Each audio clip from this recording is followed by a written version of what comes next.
Behind all those headlines, behind all that news footage of the Pope's return to Poland, one message stands out simply and clearly. When governments try to tamper with the moral conscience of the average citizen, those governments must eventually risk upheaval. For 30 years, the Marxist regime in Warsaw has tried hard to suppress the power of the Catholic Church, yet Catholicism obviously continues to thrive.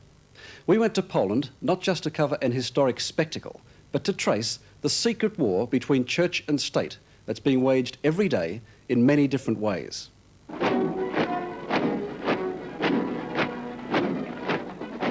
Poland has been made communist to the core. It is totalitarian with a rigid police apparatus. A tough party leader, ex-coal miner Edward Gierek, and a whole government approved and manipulated by Moscow. This parade was carefully orchestrated to be filmed and broadcast. Its intended message is that Poles are true believers in their new political religion, atheist Marxism. But unlike other Eastern Bloc countries, in Poland there is an alternative, a large, well-organized opposition. This is the church's show of strength. One marching young Pole told us this is a kind of Polish Woodstock. No drugs, no acid rock, but free speech. What he meant was that supporting the church is a demonstration of resentment toward Moscow's control. This is the Palace of Culture and Science. It was a handout from the Russians, and that irks the independently minded Poles. They've got a joke about this building. They say that from the top of the building, you have the absolute best view of all of Warsaw. The reason being that from the top of the building, this is the only place that you don't have to look at it.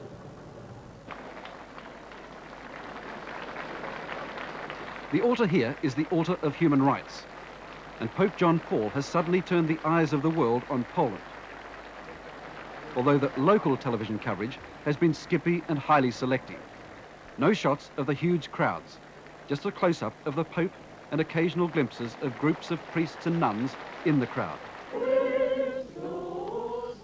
It would be a mistake to think they're all devout Catholics. The church in Poland is the focus of nationalism. It's been that way, a fierce burning passion for 1,000 years. Church and nationalism have been one and the same thing. The government view of why the church remains so strong in Poland, Imar Wekowski, a member of the Communist Party's Central Committee. I represented such an opinion that we have to look for what we call for a coexistence between the church and the government and the party, but a very active coexistence. It means that we accepted, I mean the communists, accepted the role of church or the place which the church occupied in our society. The leader of the opposition is Cardinal Wyszynski. He is part priest, part politician. He is the heart of a sophisticated strategy that manages a delicate balance between capitulation and confrontation. Wyszynski may appear to be autocratic and conservative. He is in fact a revolutionary. Imprisoned by the communists in the early 1950s, he was released because of his popularity with the working class.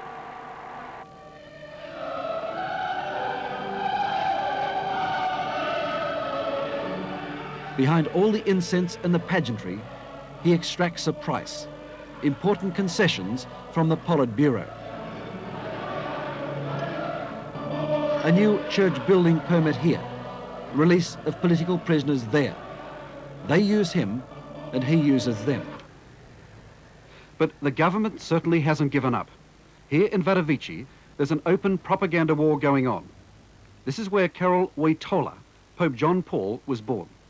In this room, just across the street from the Church of the Holy Virgin Mary, where he was baptized and later celebrated his first Mass as a priest. Wadowice is fast becoming a religious shrine, and so, hitting back, the Communist Party banners scream a different kind of faith. The aim of the party is to work in your best interest, and everything done during the past 30 years is the result of the party's power. But where Poland's most popular son is concerned, one picture is worth 1,000 slogans. And all over the land, the message is loud and clear. Be Polish, be Catholic, and do not be led astray by those who insist that a man can find himself only in work. The struggle is greatest in the cities, where the party clout is strongest. An industrial city such as Nowa Huta is supposed to be a model communist workers' town. The only church for 200,000 people is this unique cathedral, shaped like Noah's Ark. It was built only after long, bitter struggle with the local authorities. There was frequent police harassment. Labour used had to be mostly voluntary, with materials contributed by parishioners. And now Sunday Mass is conducted non-stop from morning's first light until 9 at night. Attendance, 60,000 workers and their families. All activity is financed solely from collection plates. Every zloty comes this way. One of those who faithfully contribute each week is Anthony Wolsiak. He also helped to dig the new church's foundations. Anthony Wolsiak is a living contradiction. His job is at the big local steel plant, a gift from the Soviet Union. Marxist worker, devout Catholic. Workers such as Wolsiak get angry about food shortages and about rising food costs. There have been workers' strikes, near riots. The church came in as a moderating force. Church and state collaborated. But on Sundays, it's back to confrontation. State-run television shows its most popular programs Sunday mornings to discourage church attendance. The Wolsiaks go to Mass early so as not to miss the TV favourite of favourites.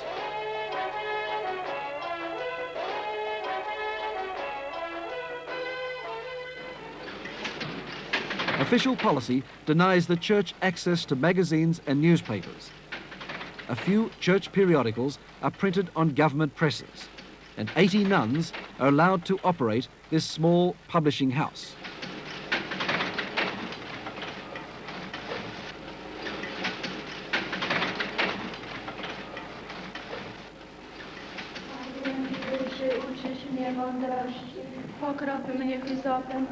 Another area of conflict is education. Nuns once played a large role in the country's school system, as well as in the hospitals and the social services. Now they are rarely seen outside of their convents. One ironical exception, a Warsaw hospital, used exclusively by Communist Party bosses, still has Catholic sisters as nurses. Competence is valued more than ideology.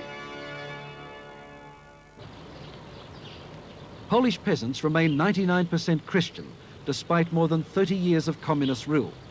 They still own their own farms. In the village Harklovum, the government's main man, a kind of mayor, is Jan Spieler. But the area's undisputed authority is the village priest, Father Jan Krzysztof. Chodzić na religię. No, ładnie się żegnamy w imię Ojca i Syna.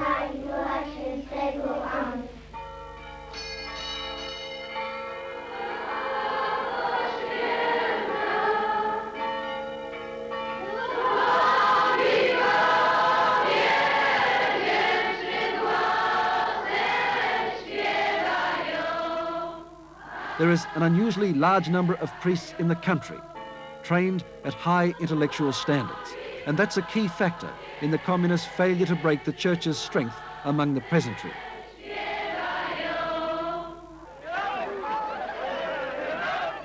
These priests party as well as preach. Poles still love the closeness, the emotional involvement, the spiritual contrast that the church provides against the colourless monotony of the state bureaucracy. But why does the Communist Party allow such an opposition force to continue? Both sides are looking for cooperation without huge tensions.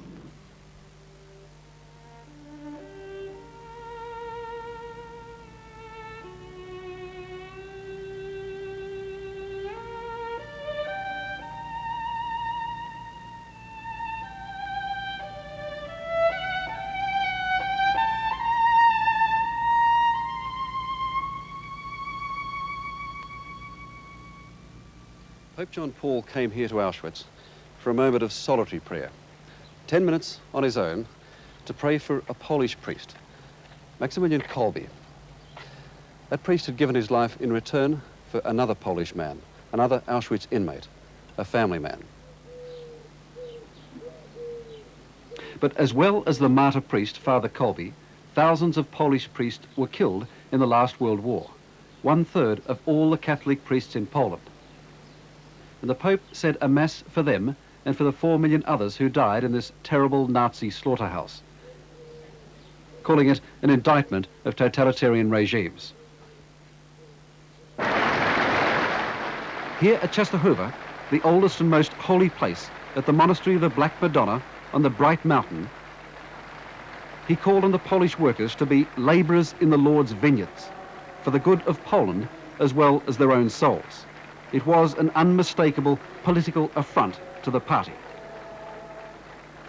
And if that old Marxist saying is correct, that religion is the opiate of the masses, then in Poland the addicts are organised and forceful, far from submissive.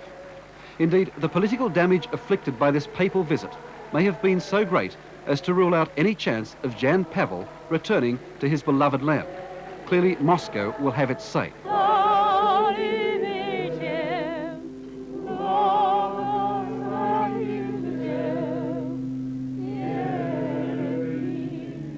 The message from Pope John Paul to the 300,000 was a reminder of the inseparable ties that bind Poland and the Church, treading the same political tightrope that he was to walk again and again over the next week.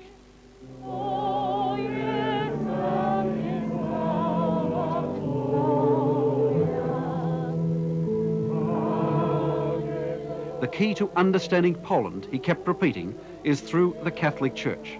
Reject that, and we no longer understand ourselves, he insisted.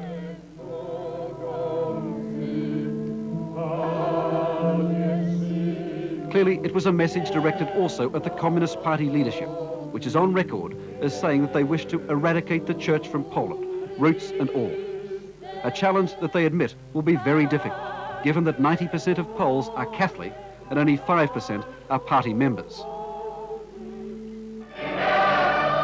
The strongest political force in Poland today is neither communism nor Catholicism. It is nationalism. The Church is alive and well because it has so closely identified itself with Polish patriotism.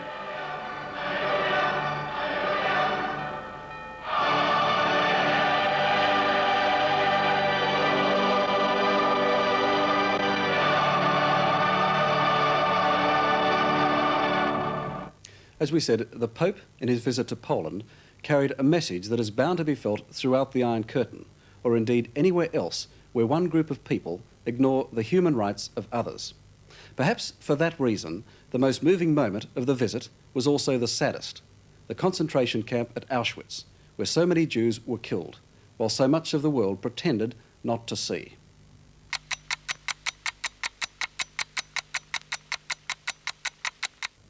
Whatever other qualities it takes to be a pope, it must take a great sense of humour. On his upcoming tour of Australia, John Paul II is allowing one Aussie wit to turn out thousands of T-shirts printed with the slogan, "Is the Pope a Catholic?" And as you'll see, the T-shirt is not the only gimmick likely to put a smile on your face during this papal tour, which kicks off in Canberra on November the 24th. Pope John Paul is being marketed like a rock and roll megastar. In fact, Elton John, who plays here just after the Pope, would be envious of the promotion that's guaranteed to make the visitor from the Vatican the biggest drawcard Australia has ever seen. Well, I think most women would like this, the mature lady, the ethnic lady, the Italian lady. They love a black scarf, and to have one here with His Holiness the Pope on. They could also put it over the back of their couch. They love that sort of thing. It's really beautiful. Silk or polyester? Yeah, this is polyester. Polyester for the Pope? It's almost sacrilegious, isn't it? It's fully washable. The Pope's people say the theme of his tour will be the hand of hope. Just what we need after a year of economic blues. So if he reaches out to us, Shirley says we'll want to respond and give the Pope a big hand. Now, it's just not an ordinary hand. It's a special hand. You can sit on it while you're waiting for the Pope, or you can wave it. Shirley and John Edmonds believe in miracles. I have to say, praise the Lord. We've been through a really tough time financially. Business was terrible for this Melbourne couple until the papal visit answered Shirley's prayers. I'd just love to be able to get out of debt. We owe the bank. It'd be fantastic. And I'd like to give, give to God. Give 10% to him, and he always gives back to you. He makes your dollar go further. Do you think this Pope will pull bigger crowds than the Beatles did? Well, there's no doubt about it. They're going from Flemington to the MCG, 2 venues that size in the one day. I don't know of any other act in the world that can draw those numbers. Glenn Wheatley, rock and roll promoter behind many Aussie groups, including the Little River Band, and now souvenir salesman for the papal tour. There's a lot of talk about people saying, well, isn't it a shame, is nothing sacred anymore? Now we're merchandising the Pope. To those people, how do they think that this thing is being paid for in the first place? I mean, the merchandising is there to bring in revenue to help pay for this incredibly expensive exercise, but it still, in my view, will probably not go all the way to picking up the cost of this tour. And where does the money go? What's your cut? What does the church get? That's something I don't know whether I really should be giving away, because I don't know. I think perhaps you should ask the Monsignor about that one. Yeah, just so you're waving. Monsignor Brian Walsh, director of the papal visit, says souvenirs like the Hand of Hope are going to keep the Pope's Australian tour out of the red. For every little memento sold, the church will get a 10% royalty. So it's Monsignor Walsh's job to have something for everyone. There's a jumper, for example, with our logo on it, and I hope to give the Holy Father a white one with our logo on it, for his own use. You're going to give him one? Give him a hand? Oh, yeah. I'd love to give him a hand. Absolutely. I'd love to meet him. Oh, I'd love to meet the Pope. Oh, absolutely. It'd be fantastic. All right, Pope fans, are you ready for November the 24th? You've got 100 souvenirs to choose from. The papal teaspoons, the papal bottle opener, there's the papal port and the papal wine, the papal portrait, the papal pen, papal chocolate, the bust of the Pope. You've got the papal plate, the papal video, and kids, don't forget the papal colour-in book, the papal flag or the papal sunshade. We've seen the papal hand, papal glasses, papal flags, and yes, the papal tea towel. This is not the National Mint, but it's a moneymaker just the same. This Melbourne factory is pressing out the papal image, medallions, key rings, stick pins and lapel badges that'll be just as much a part of this tour as the papal blessing. What do you think that you'll make out of it?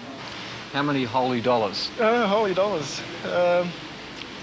It's really difficult to determine, but... How much money? Well, hopefully a great deal, obviously. Why is it that everyone is so squeamish about saying how much money they're going to make out of the Pope's visit? Well, I think there's probably a little bit of natural inclination to feel as if you're making money out of something that's not, in essence, commercial. Holy. Holy, that's right, yeah. I worry a little bit at certain people making money out of the papal tour like this. Some Australians may remember Sister Veronica Brady as the Loreto nun who became one of the reformers on the board of the Australian Broadcasting Commission. But after the Pope's visit to Australia, the Vatican will remember her as a Catholic who spoke up against the commercialisation of this tour. Do we even need souvenirs of the Pope? I shouldn't think so, particularly if we're having coins, as it were, stamped with the papal image on them. And this is not to say that he necessarily approves of it. It's not just coins, tea towels, yes. Ashtrays, glasses. Yes, wouldn't you feel dreadful wiping your cups with the Pope's face? No, I don't think that's at all respectful. Just pull that back, Julie. Behind every media star is the PR machine. Even the Holy Father has his own image makers. What we really want is something which is not an advertising jingle, but isn't obvious religious music, but has a kind of thinness. Michael Buckland from the agency USP Needham was asked by the Catholic Church to mastermind an ad campaign that could sell the Pope to all Australians. Yeah, it's got to be a little bit dramatic too. Yeah, it's got to build. In advertising terms, how would you describe the Pope campaign? Soft sell, hard sell? Soft sell, trying to change the perceptions of a country by 15, 30 degrees, something like that.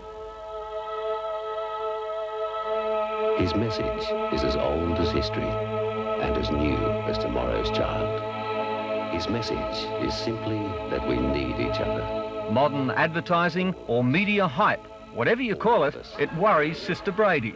Because I find it very hard to believe that Jesus would have been a TV star. What do you try to sell in that TV ad? We're trying to sell a message of hope. Hope in what? I mean, if you want that kind of hope, well then Melbourne has the answer. Go to the footy every weekend. When he gets to Australia, the Pope will see a lot of football fields. He likes venues where he can reach huge crowds, and his promoters make no secret of the fact that they want Catholics and non-Catholics turned on by the papal charisma.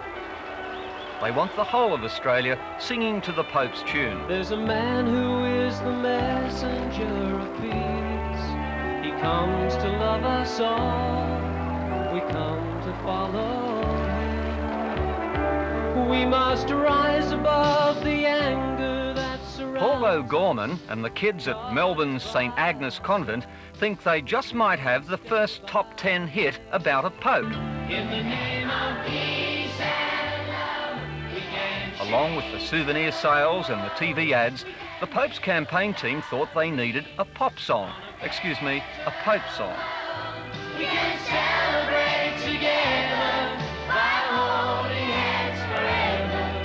Let it shine in the name of peace. Every effort is being made to avoid any idea of commercialising the occasion. However, as we've mentioned, Twice this year, Catholics have passed the plate to help pay for the Pope's visit. Even though they've come up with about $3 million, the Church's fundraising wizard, Monsignor Brian Walsh, has still had to pick some corporate pockets to pay the Pope's bills. Well, I think there's practically about 200 of our leading companies in Australia have already contributed. Everything you see in this office, doesn't matter if it's chairs or typewriters or computers or paper or pencils, have all been given to us by one or other company in this country. Well, you know what they say, no one does anything for nothing. Well, again, well, that's true, but they haven't been looking, you know, for anything. Any recognition they've got has been given solely at our initiatives. What's the payoff for the corporate sponsors of the Pope? It's what we wonder, don't we? I suppose at the very least, it makes them look a good deal more respectable and a good deal more holy. This Catholic nun is not alone in condemning the commercialisation, the cost and style of the Pope's tour. Some non-Catholics, like this Anglican priest, Father James Murray, have complained that all of us will be footing the bill for the Pope's security and some travel in Australia. Father Murray says only the Catholic leader gets the royal treatment because he's considered a head of state. Now, other people come to Australia who don't come in this megastar style. I mean, I don't know whether the Pope wants to come like that. His minders might insist that that's the way it's to be done. This Pope has visited so many places, and what is it for? Is it to promulgate a triumphalist church? We're the top church, we're the largest number of Christians. Though, you know, in the world the way it is, the largest number of Christians is not so impressive against the largest number of Muslims and Buddhists and Hindus and so on. Has the Pope's tour become so much of a spectacle that he'd be better off staying back in the Vatican? I think if the only way he can come is this way, he should stay home, yes. For an Anglican priest to condemn the Pope's visit is certainly rocking the boat. But for a Catholic nun like Sister Veronica Brady to talk this way, it's almost like jumping ship. I am yet to be convinced that the papal tours anywhere much have done vast amounts of good in the sense of making the Christian message clearer to people throughout the world. The Father, and of the Son, and of the Holy Spirit. Amen. God our Father, you sent your Son. If the prayers of Australia's Catholic leaders are answered, the dissenting voices will be drowned out by the millions of people caught up in the excitement of the Pope's tour. Finance. Monsignor Walsh says Australians won't be stuck with a huge debt when the Pope is gone. And those TV commercials, the papal song and the souvenirs should guarantee that every Australian will remember the hand of hope. In the name of peace and love, we can change the world. We can build our dreams on a better world. We can celebrate. You don't think God would mind people selling souvenirs? Oh, he'd love it. He wants us to prosper. It's no glory to him if we're broke. In the name of peace.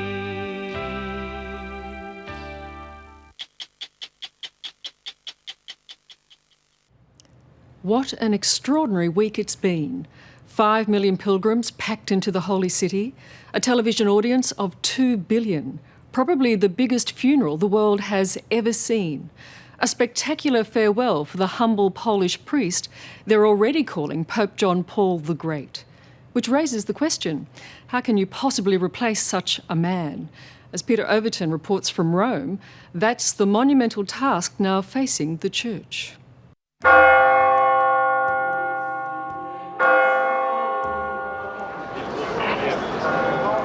For the last 3 days, Rome and the Vatican have been the centre of the world.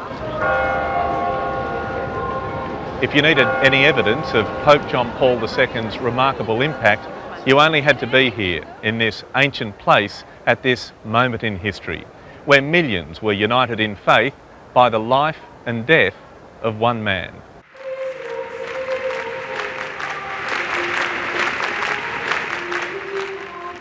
The Pope is the whole life for us, so I arrived here for him. Millions of people have gathered here, but what I found so interesting is that for such a big crowd, it's so quiet. The mood is not sombre, it's respectful. And amongst all these people, I think the thing that I've taken away most from the funeral is that they're so young. We loved him very much, everyone from Poland. And when I think that he died, I can't believe it. It's very hard for me.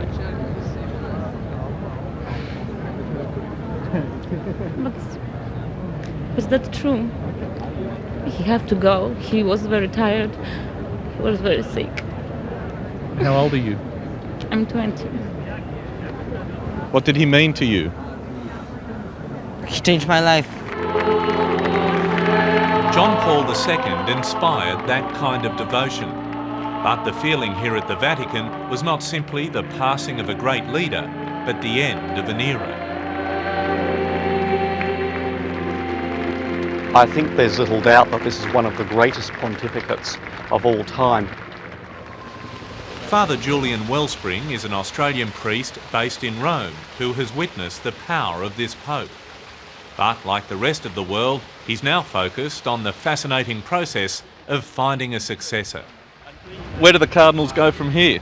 The cardinals will be locked away in Vatican City. They're resident in the Dome of Santa Marta. They'll go to the Sistine Chapel where they'll actually do the voting. Of course, both buildings have been swept for electronic devices. There'll be no listening devices, but also they can't make contact with the rest of the world. The phones have been disconnected, the faxes have been turned off, they won't be able to take in their mobile phones. So it's a complete retreat for them. So until they decide who's the next Pope, there's no contact with anyone? Absolutely not. If there was a major event to happen in the world, the cardinals wouldn't know about it.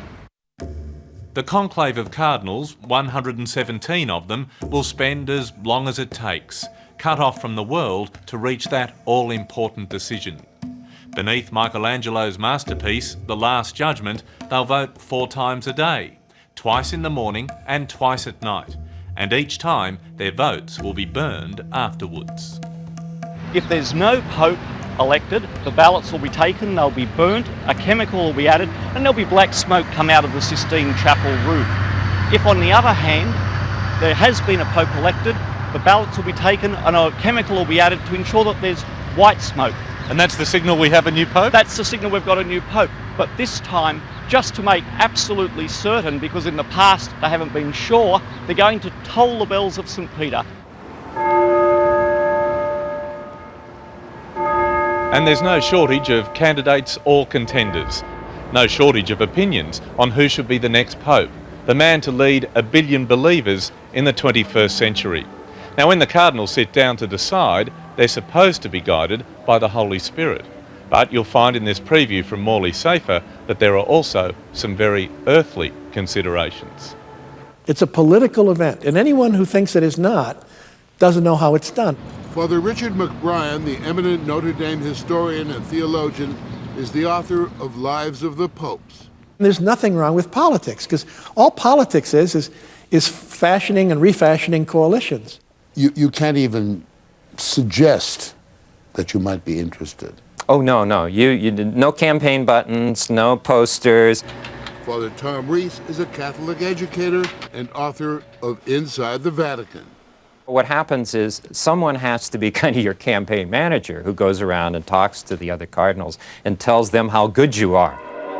Habemus Papam.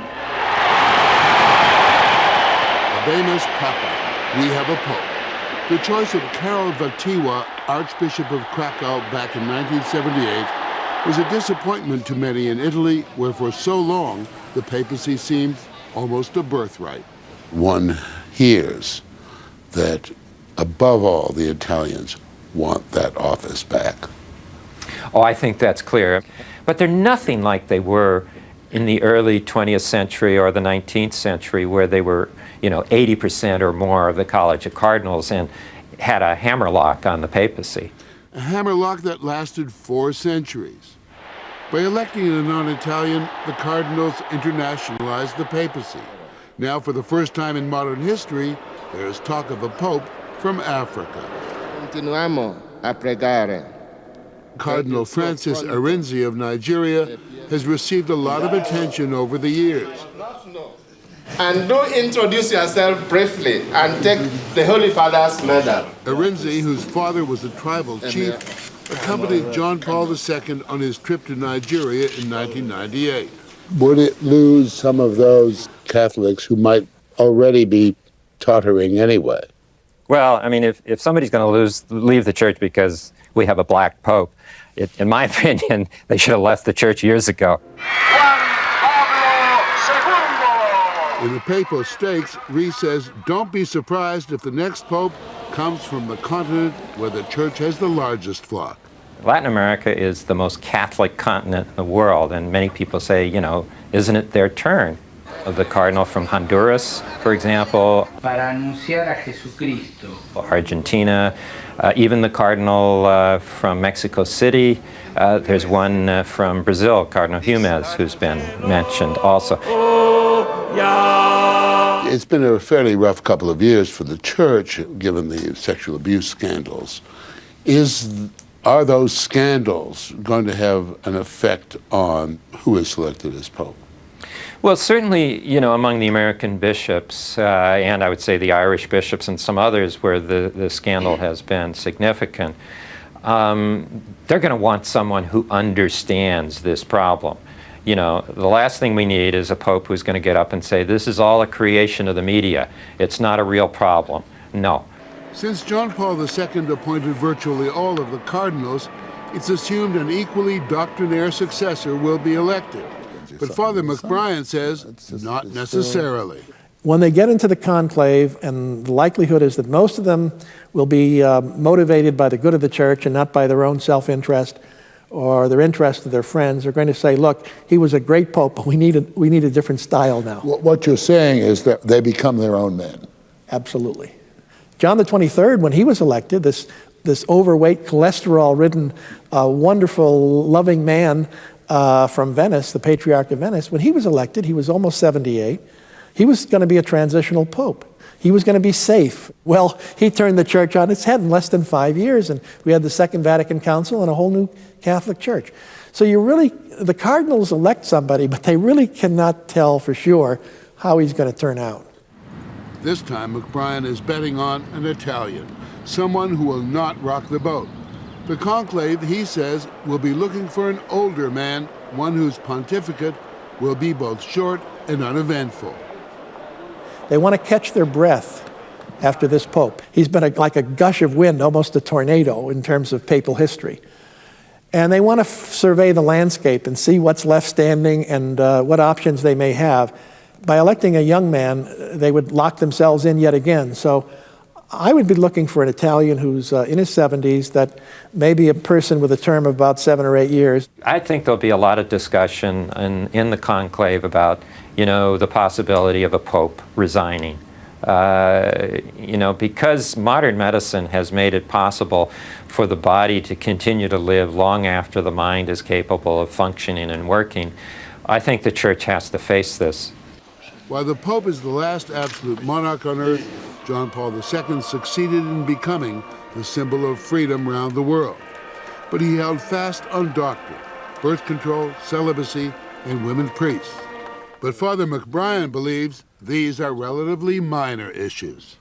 Look, women are going to be ordained. That's the way history is moving. I mean, it's going to be a non-issue pretty soon.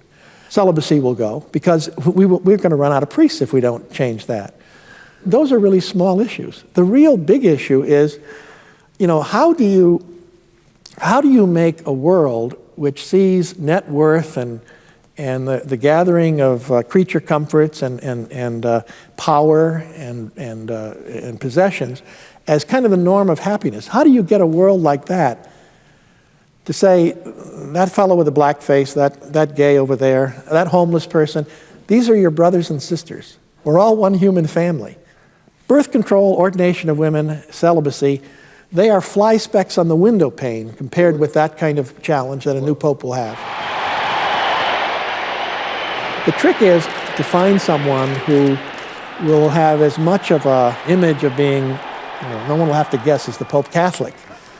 But at the same time, a pope who will carry on, I think, the prophetic vision of John Paul II in advocating for the rights of the poor, the powerless, the immigrant, the marginalized, the sick. He was extraordinary in that regard.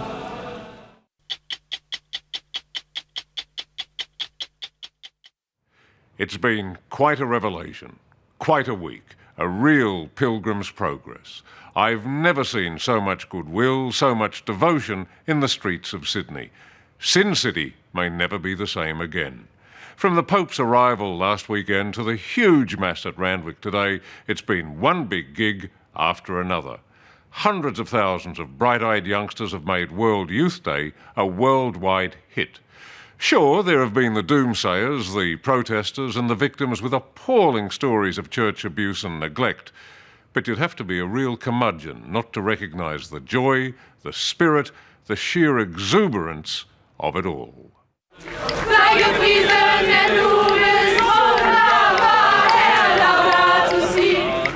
Not since the Middle Ages have so many pilgrims travelled so far in their search for their God. The young faithful came from all over the world, fanning out across Australia in the days leading up to the main event.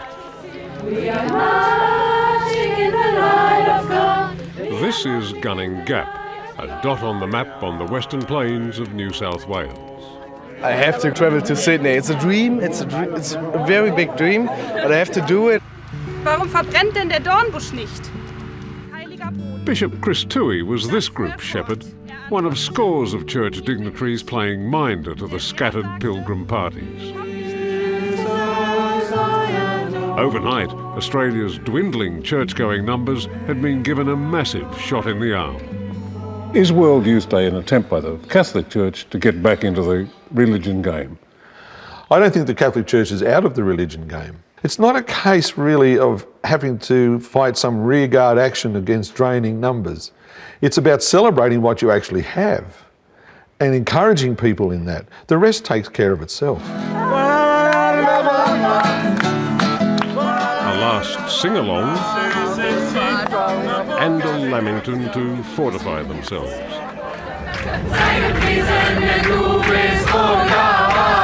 And then it was on the bus for the big smoke. Praise ye the Lord, hallelujah. Praise ye the Lord, hallelujah. Praise ye the Lord. Maria tumbo immacula.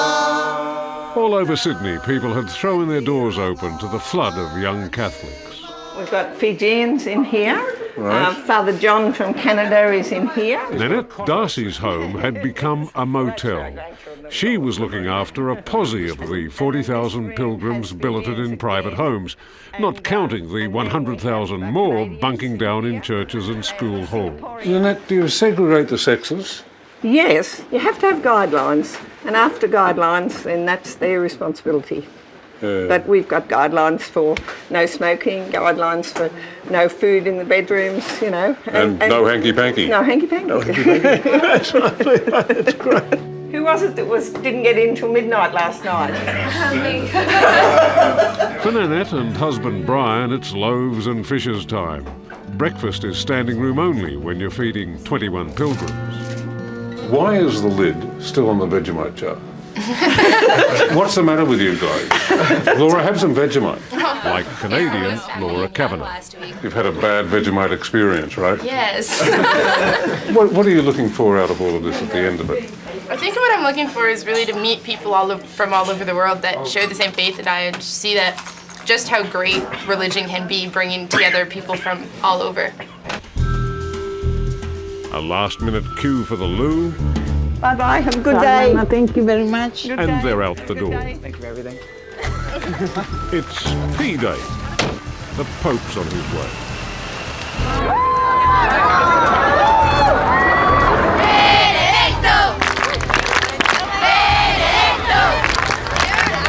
It's really cool, eh? All the boats. For Canadian Laura and her fellow travellers, catching a glimpse of their spiritual leader sail up Sydney Harbour will be the high point of their journey. Laura, my idea of a pilgrimage is somebody who's really suffering, wearing a hair shirt, and they're in pain, they're suffering. Are you suffering? No, I don't think you need pain to find out where you're going. I think you just need a way. Leading this harbourside papal cheer squad, we found Patrick Langwell. An awful lot of kids your age get their kicks out of other things, out of sex and drugs and rock and roll, but this is your bag, right? This is it, and this is the bag of, you know, so many hundreds of other thousands of young people around the world. Viva il Papa! Viva il Papa! Oh, he's high all right, high on the Spirit of God.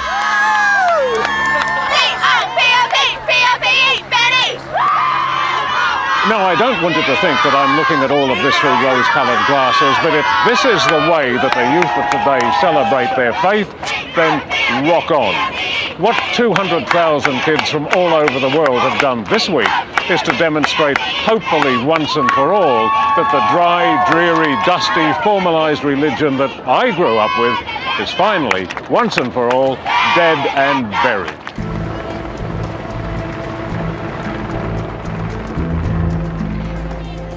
Sydney Harbour turned it on as only Sydney Harbour can, and Patrick's prayers were answered. Here he comes, he's coming out now. Fantastic. Oh my gosh, that is fantastic. I mean, how good is this for you? This is just, on the scale, the Richter scale of 1 to 10, about 100. He's the big one here, we're all here to see, so it's just, let it rip with the crowd. Absolutely, but there he is right now, out right there. Let the party begin, right? Bring it on, bring it on. Patrick's an old hand at this sort of thing. Benedetto! Don't sing it with me! Benedetto! His regular gig is revving up the faithful in the back bar of a pub in Sydney's West, and this week it was a packed house.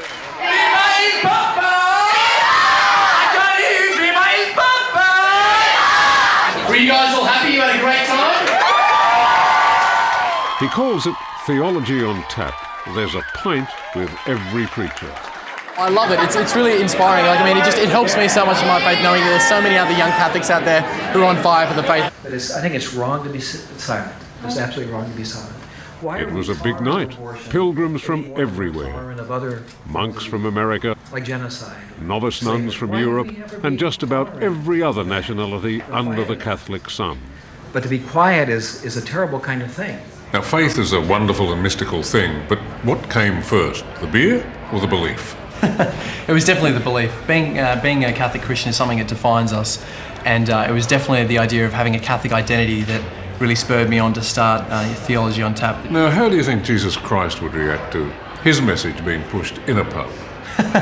Well, Jesus and alcohol were together at different parts of his life, so I don't think he'd be too unfamiliar with that type of setting. But I don't know. I'll probably ask him when hopefully if I see him. It looks like party time, and in many ways it is, complete with Vatican bling. What are you getting out of all of this? I mean, apart from a chance of having a drink. I'm here to meet people. I'm here to catch up with the pilgrims and have a drink with them, yeah. People everywhere, let me get chill. Jesus God, he's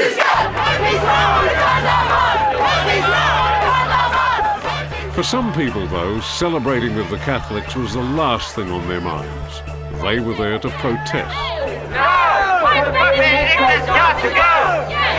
A coalition of gay rights groups and civil libertarians rallied against this papal visit and the Catholic Church's rigid stance against homosexuality and contraception. One and pass! Leading the push for reformation, Pope Alice from outer space. From being a Catholic, I'm now an atheist because I believe that all the religions and the prophets were inspired by contact with people from another planet who wish to reveal themselves openly to us. Pope Alice has been visible in Australia for over 30 years. Pope Alice is the creation of Brisbane artist Luke Roberts. For years, he's campaigned against the rigidity of Catholic dogma. I think the problem, mate, is you're the ultimate party pooper and the kids are just here for a good time. They are having a good time, and I can be seen as a party pooper, but we're having our own party, Peter, and we've asked everyone to bring their frocks, and why can't we go down and party with the Christians? Dear friends, may this celebration. But there's nothing even remotely funny about the plight of young people who fell into the clutches of corrupt, abusive priests. Indeed, I am deeply sorry for the pain and suffering the victims have endured. Yesterday, the Pope said he was deeply sorry for evil acts which had caused great pain. And I assure them that as their pastor, I too share in their suffering. You know, being 7 kids, youngest of 7 children, it's a very Catholic family. But it wasn't enough for Stephen Woods, who, as a boy, was physically and sexually assaulted by 3 separate Catholic priests. We've heard apologies and we've heard words of regret before, but they're just words unless there's actions to back that up, because the way that the church treats people, the victims, when they go to court, is just hideous. Absolutely hideous. Are you simply a voice crying in the wilderness? No, because there's lots of us crying.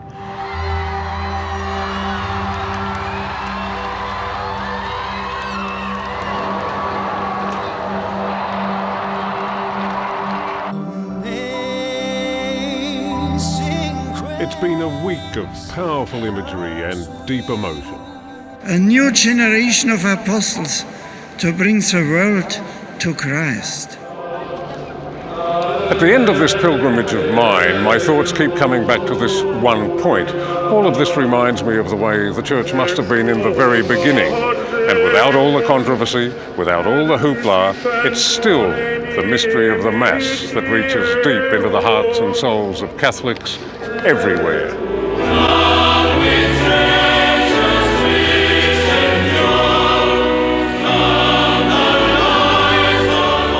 It's a life well lived. It's living the good life, being fulfilled and flourishing as an individual, as a human. When you look at contemporary Australia, tell me what you hope this week will mean. How we can work together for the common good, and how we can foster joy and the good values that that all young people should aspire to bring. Does Australia need saving? We all need saving. Australia, of course, definitely.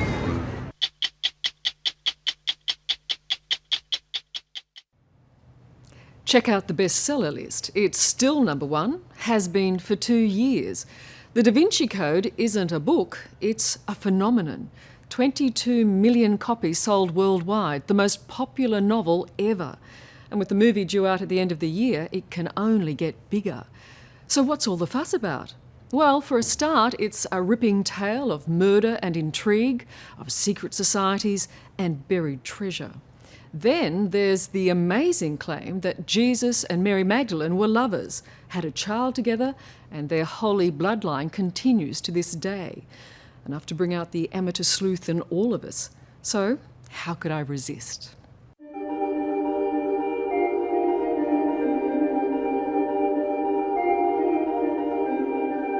It starts with a gruesome murder in the most famous museum in the world. From there, an epic tale unfolds. Secret societies are exposed, religion is rewritten, and our very notion of Jesus is questioned. It's an historical whodunit that's captivated the world and caused much debate over just what is fact and what is fiction. I began as a skeptic. As I started researching Da Vinci Code, I really thought I would disprove a lot of this theory about Mary Magdalene and holy blood and all of that. I became a believer. Since the Da Vinci Code first appeared, the reclusive Dan Brown has said very little about his book.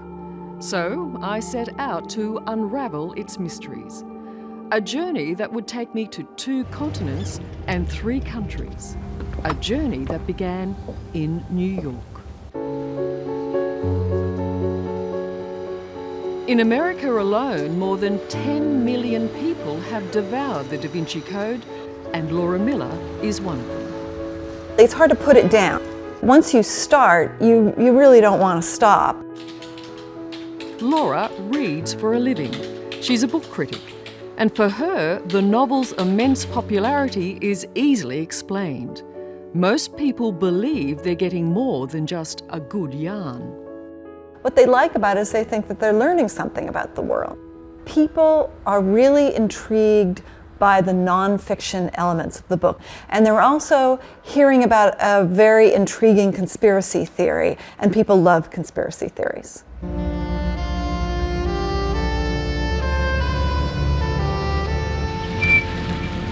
The most intriguing conspiracy in the Da Vinci Code is that the legend of the Holy Grail is not fiction, but fact. And that's why I've come to Scotland. Everyone is following the book's trail. The trail of the Da Vinci Code has become the trail of the Grail. Andrew Sinclair's family has long laid claim to being the keeper of the Holy Grail. A cup that many believe held the blood of Christ, collected by Mary Magdalene at his crucifixion. She's at the foot of the cross, and with her long red hair, she is taking the blood off his feet, off his nailed feet, and she squeezes her hair, and she squeezes it into a cup or a bowl, and that is the Grail. Andrew Sinclair has history on his side.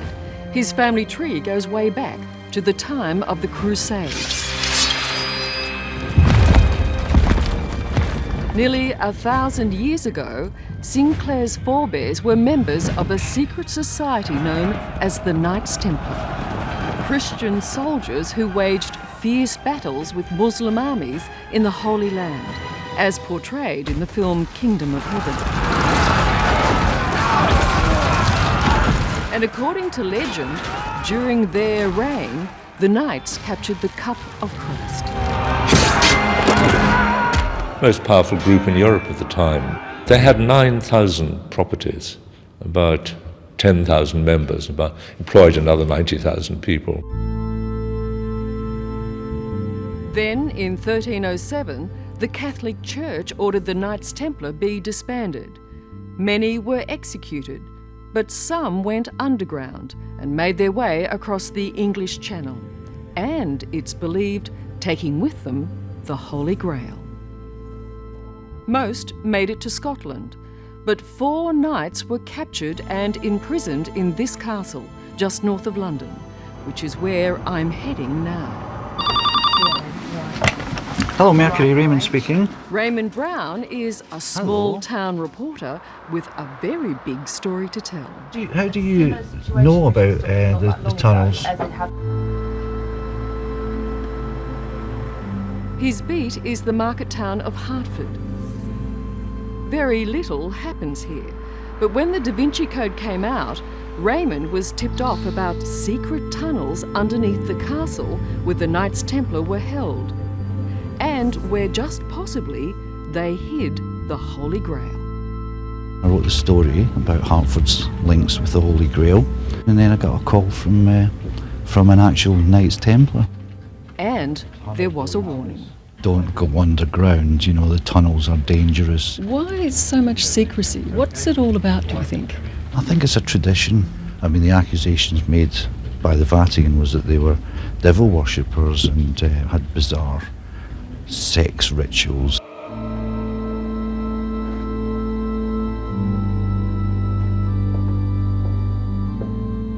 So how long do you think these tunnels have been here for?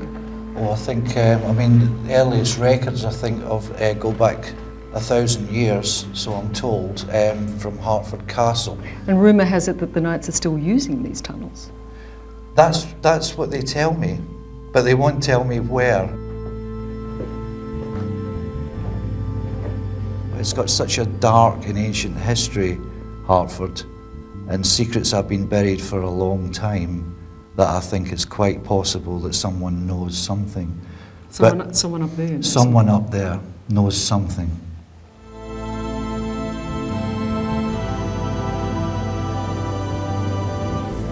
You've been warned off even coming down here. Absolutely. I mean, I got a team of experts together from the University of London, and they were all ready to go, and they got a threatening letter saying that if they did it, their lives would be at risk, and they pulled out. So I'm hoping to find someone else who's brave enough to actually do it. Andrew Sinclair told us we were looking in the wrong place. In fact, the wrong country. Remember, this Harvard-educated historian is a direct descendant of the Knights Templar.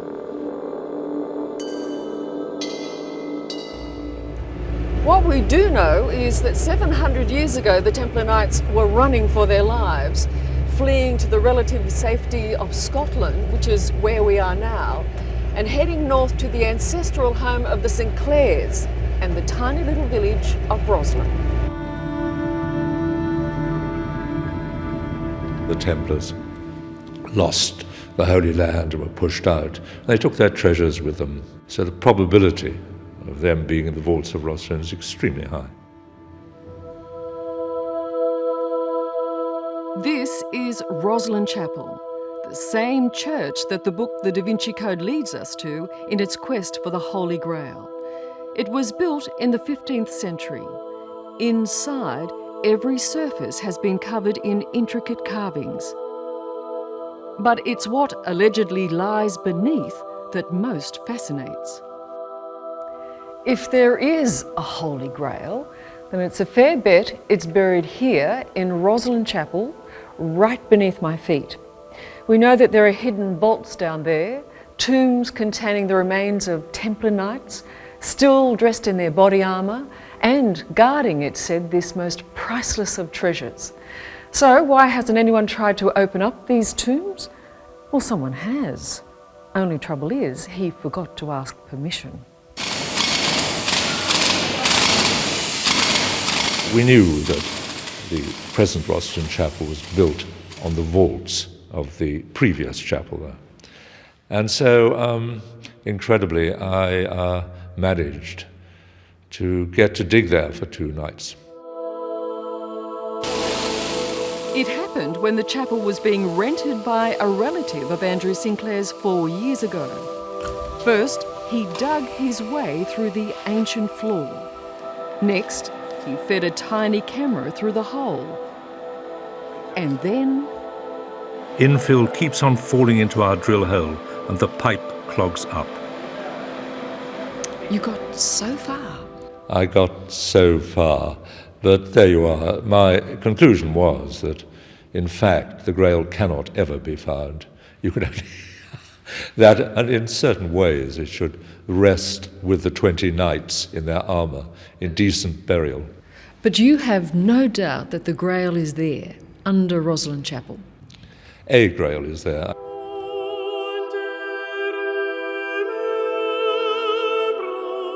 For now, the secrets of Rosslyn Chapel remain intact. But here's the twist. In the Da Vinci Code, Dan Brown says the Holy Grail is not a cup at all. It's a secret. A secret so explosive that the Catholic Church has tried to cover it up for almost 2,000 years. Jesus may have been a man like every other man, that he may have been married, had children. Dan Brown is not the only author to make such an extraordinary claim. 20 years ago, Michael Bagent also wrote of a holy bloodline. A bloodline which obviously must have come from a relationship between Jesus and a wife. And that wife? That wife, in my opinion, the leading candidate would be Mary Magdalene. It's the mother of all secrets, and according to both writers, a secret society was set up to protect it. It's called the Priory of Sign, a mysterious group that was, at various times, allegedly run by people such as Isaac Newton and Leonardo da Vinci. He had the unfortunate challenge of being a modern man of reason who was born into an age of deep religious fervor, an age when science was synonymous with heresy. And because of that, Dan Brown says, Leonardo was forced to leave clues about this sensational secret within his paintings, hence the Da Vinci Code. And the author claims the biggest clue of all is here, in the Last Supper. It's always been assumed that this figure is the disciple St. John. Take a closer look, says Dan Brown. It's really a woman, really Mary Magdalene, the secret wife of Jesus Christ, the mother of his child. And that, according to Brown's book, is the secret Da Vinci was revealing to the world, that the true Holy Grail is the bloodline of Jesus and Mary. He was living at a time when this information, you couldn't just stand on a street corner and proclaim how you felt on a topic that was contrary to the church. But there's a problem with Dan Brown's theory. History can't support one crucial part of his argument. There's simply no proof that the Priory of Sign even existed. So when Dan Brown writes at the beginning of his book, fact, the Priory of Sign really exists, that's not true. No, it certainly doesn't exist as it's described in the Da Vinci Code. It was formed in the 50s by a French embezzler and con man, and that's pretty much the history of the Priory of Sion. And that, according to the critics of the Da Vinci Code, leaves the book where it should be, on the fiction shelves. I'll tell you what I most object to it. I did go to Harvard, I was a professor, and the hero of this appalling novel says he's a Harvard professor, and therefore poor old John Harvard is turning in his grave. The book's highly entertaining though, isn't it? It is brilliantly plotted, badly written, and total rubbish. And hugely successful. With Da Vinci Code the film on its way, and the book still a bestseller, Dan Brown has become an industry worth some $2 billion. So perhaps it's only fitting that the man who wrote the words should have the last word. The mysteries of spirituality, the Holy Grail, the origins of our religions, these are topics that resonate at a deep spiritual level, really at the core of the human psyche. And whether or not, whether you agree or disagree with the topics, they're on the table and we're talking about them. And these are topics that for centuries have been taboo.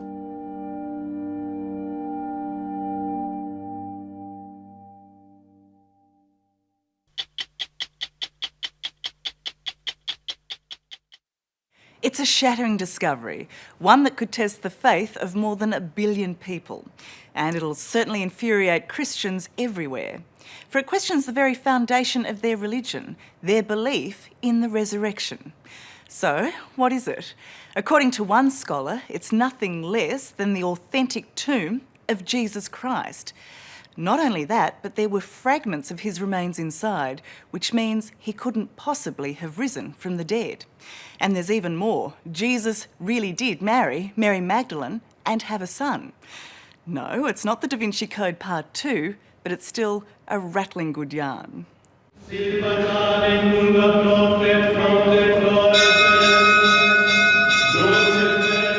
For Christians, the Church of the Holy Sepulchre in Old Jerusalem is the most sacred place on earth.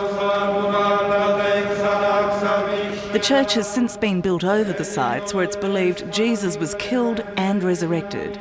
The devoted say this is where he was crucified, and this tomb is where he was buried and then brought back to life. This is the place where we Christians believe that Jesus' body was placed after being prepared for burial, and also then the place where the resurrection took place. So Jesus was raised from the dead from this place here. No doubt about it. No doubt about it in my mind.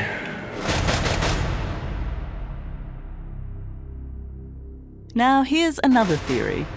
Leave the tradition of 2,000 years and the historical splendour of the old city, travel a kilometre or two across the Jerusalem Valley, and you'll come to a very ordinary-looking 30-year-old apartment complex.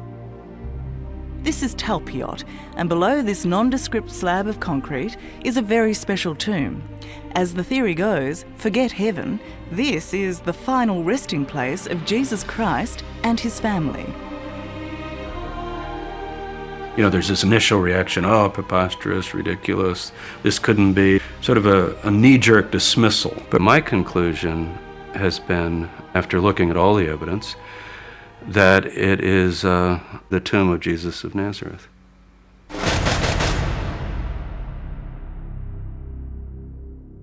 And it's actually quite difficult to read. It's right here. For biblical archaeologist Professor James Tabor, this is the first clue he's found the real tomb of Jesus Christ. Excavated from the Talpiot tomb, it's an ossuary, a limestone burial box he thinks once held the bones of Jesus.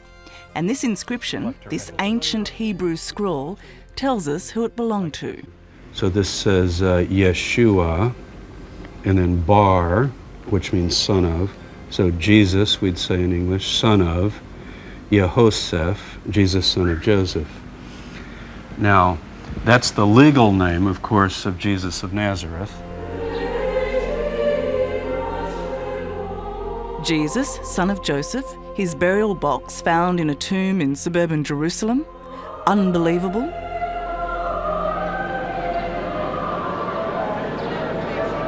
Well, for Christian believers, it's impossible. Jesus rose from the dead and went to heaven.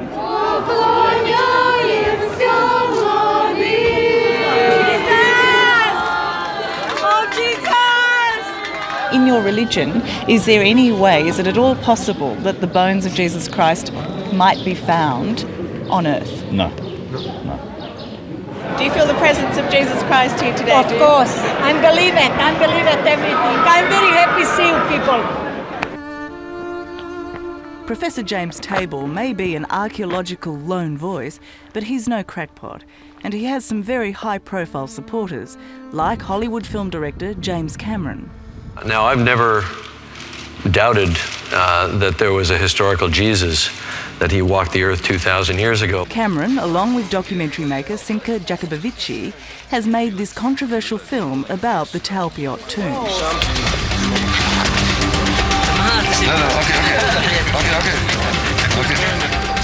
The tomb was first found by chance 27 years ago as the land was cleared to make way for this apartment block.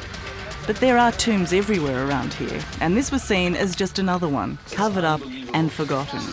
Look at it, Felix. We found it. We actually found it. The documentary makers rediscovered it, convinced it is the family tomb of Jesus Christ.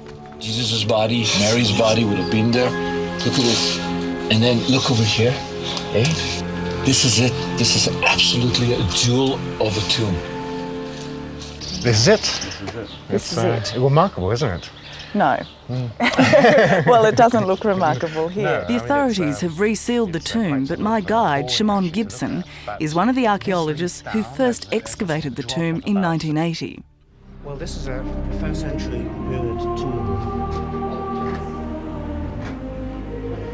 And here you can see one of the benches on which the body was placed, and then over here you can see one of the kochim in which they would have placed the ossuaries. This tomb is almost a mirror image of the Talpiot tomb. Back in 1st century Jerusalem, the funeral tradition was to lay out the body for a year to decompose. The family would then return to gather the bones together, place them in an ossuary, and then store the bone box in these chiselled out tunnels. It's amazing to think that this was built 2,000 years ago. Yeah, from the time of Jesus, yes. Yeah. Are you a believer or a non-believer? Is it the tomb of Jesus Christ? I'm a positive skeptic. What does that mean? What does that mean? Well, I don't believe in just sort of saying there's a load of nonsense, because that's closing my mind off, and I don't believe in that sort of approach. 27 years ago, when Shimon first explored the Talpiot tomb, he found 10 ossuaries or bone boxes, and 6 had names on them.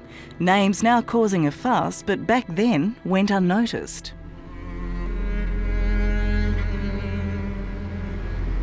From the Talpiot tomb, the ossuaries were brought here, cleaned up, catalogued and stored amongst hundreds of others for nearly 30 years without further thought. Now, if you can believe it, this box held the bones of Jesus Christ. It's almost inconceivable, isn't it, that something that could be so important to so many people could languish here for so long. If the theory is right, not only is this one of the greatest discoveries, but it could also be one of the biggest oversights of all time. In a tomb of this type, I think the first thing anybody would look at are the names on the ossuaries.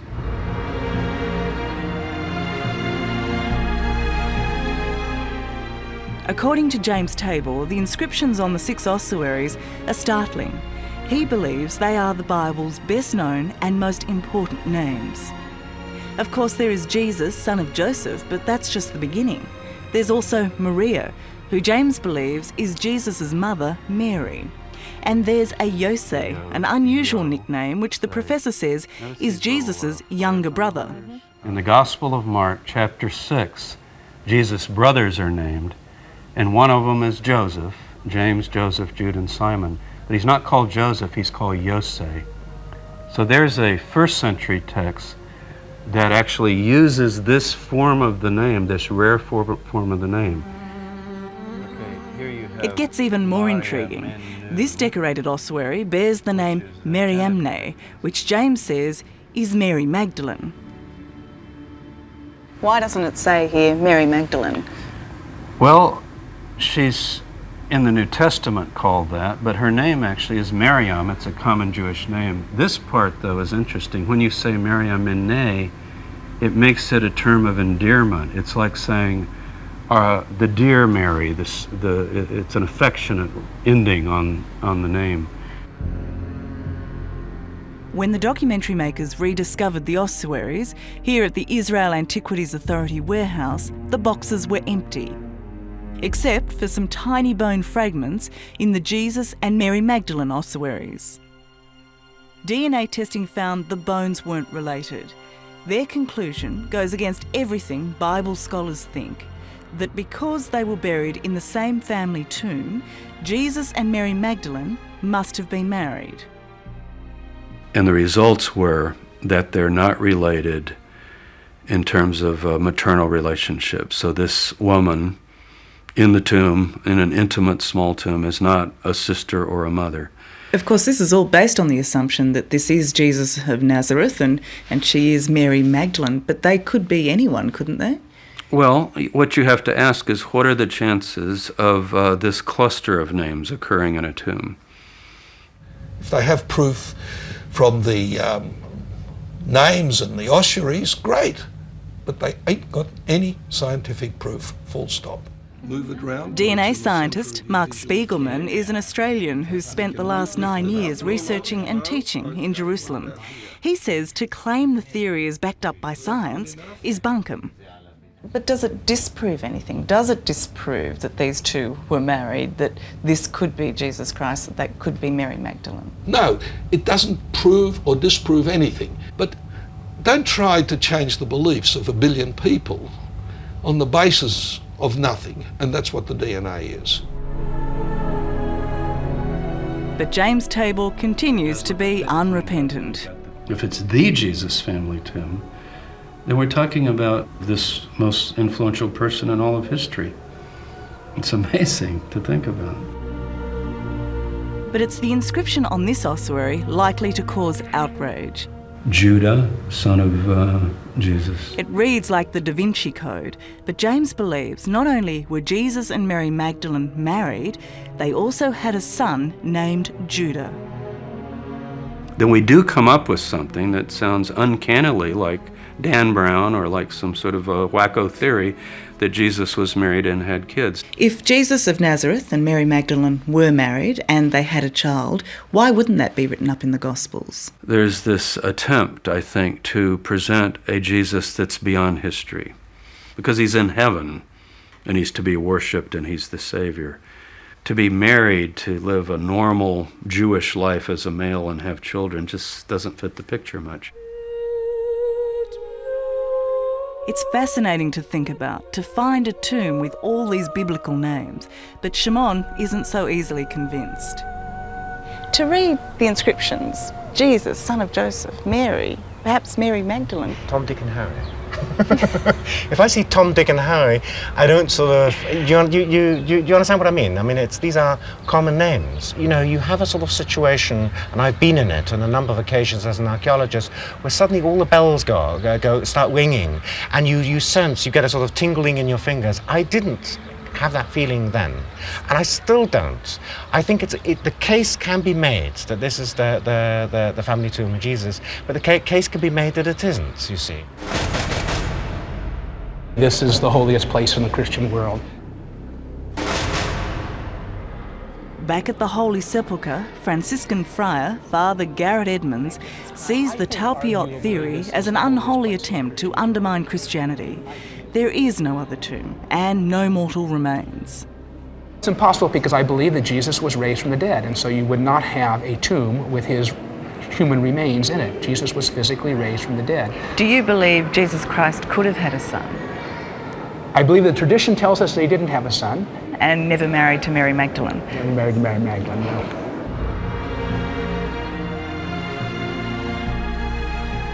We are really walking in the footsteps of Jesus Christ. We are. It's here. one of the few places. The biggest thing going for James Table's theory is that for all the archaeological finds in Jerusalem, this cluster of names, Jesus, Mary, Mary Magdalene, Jose and Judah, son of Jesus, has never been found before. So you put that whole cluster together, the statistics, the name frequencies, the commonality of the names as they're known in the Jesus family, and together as a package, I don't think it's such a leap of faith. I think we should be asking the other question. Why should we not think that this might be the tomb?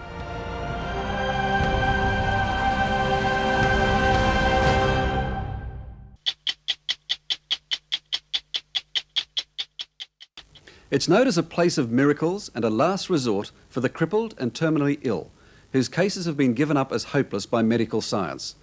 Even in these supposedly skeptical times, 3 million pilgrims a year still go to Lourdes in France to renew their faith and pray for healing.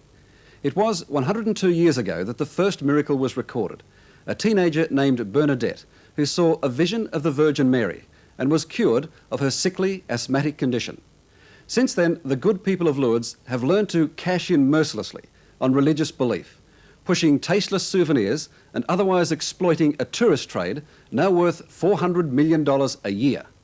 Many of the pilgrims leave disillusioned, but somehow amid all that commercial confusion, some still manage to find what they were looking for. How many times have you been here to Lourdes?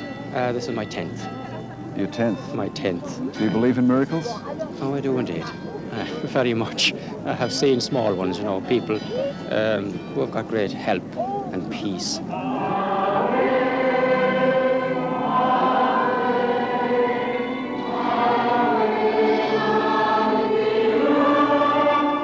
Lourdes, believe it or not, is the biggest Christian pilgrimage that there is.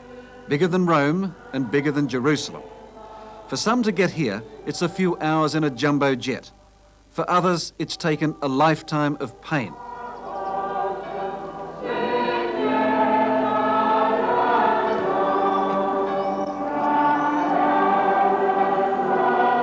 For more than 100 years, they've been wending their way here, in search of their own kind of miracle.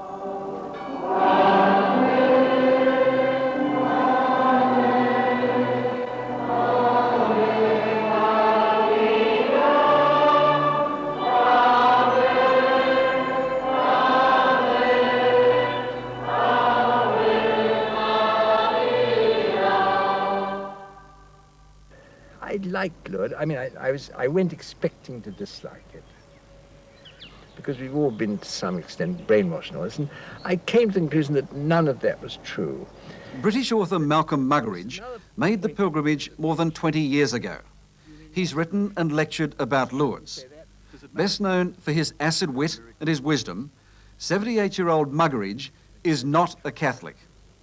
My feeling as I approach the end of my life is more and more that there is a mystery and that the miracles are part of that mystery. Do you believe in miracles? Yes, I do, profoundly. Alla preghiera e alla penitenza. I mean, something happened at Lourdes, however you evaluate what its exact character was, something happened in Lourdes which touched this thing off. It started with a happening, just as the Christian religion started with a happening. According to Bernadette, she saw 18 separate visions of the Virgin Mary in this rocky grotto. In less than a month, back in 1858, the local Catholic bishop proclaimed 3 miraculous cures for sick people who had bathed in the waters of Lourdes. That established Lourdes as a shrine, as a holy place of healing. And the pilgrim business got underway. So far, the Catholic Church has certified a total of 64 miracles at Lourdes.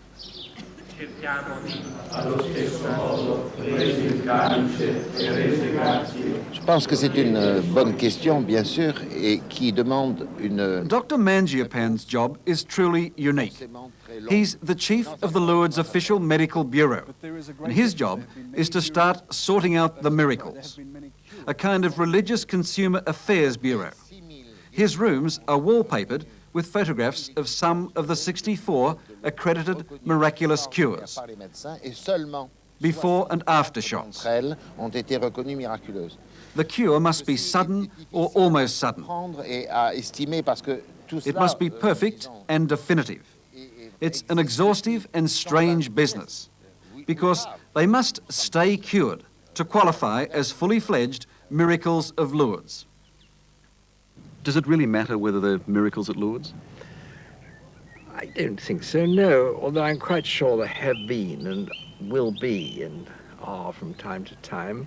The Catholic Church goes out of its way, it goes to great pains to authenticate these miracles. Yes, it does, in a rather infantile way, I think, too. I think it's a wasted endeavor. I mean, you can't prove or disprove a miracle. You can believe in it or disbelieve in it, but you can't prove it or disprove it, really. To see so many afflicted people is shocking. Around 50,000 a year. And most of them, it's been said, have been abandoned by science.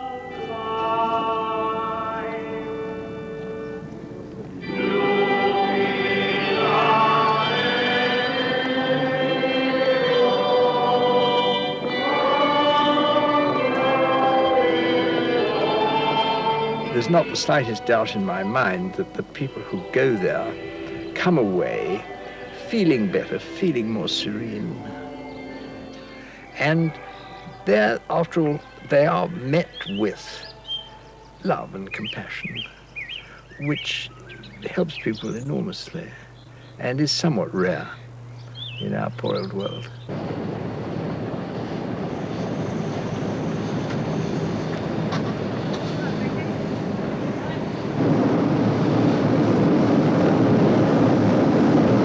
This looks like the blast-off for some incredible 2001 space odyssey.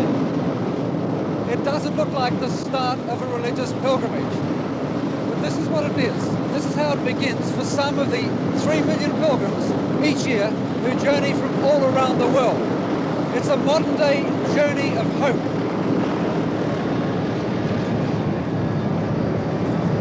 We've got gale force winds from the west-southwest to 30 to 35 knots. Maybe life wasn't meant to be easy for pilgrims either. There's certainly no fun in walking on water when the waves are 12 feet high and the winds are gale force.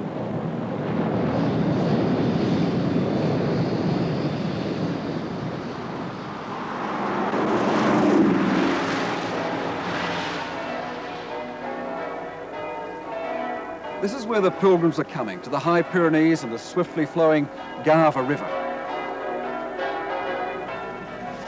With more than 400 hotels stacked together, it's now the largest tourist attraction in all of France outside of Paris. While some may argue the merits of miracles, the pilgrims push on with their private prayers and their public processions, taking the Blessed Sacrament and taking the miraculous waters.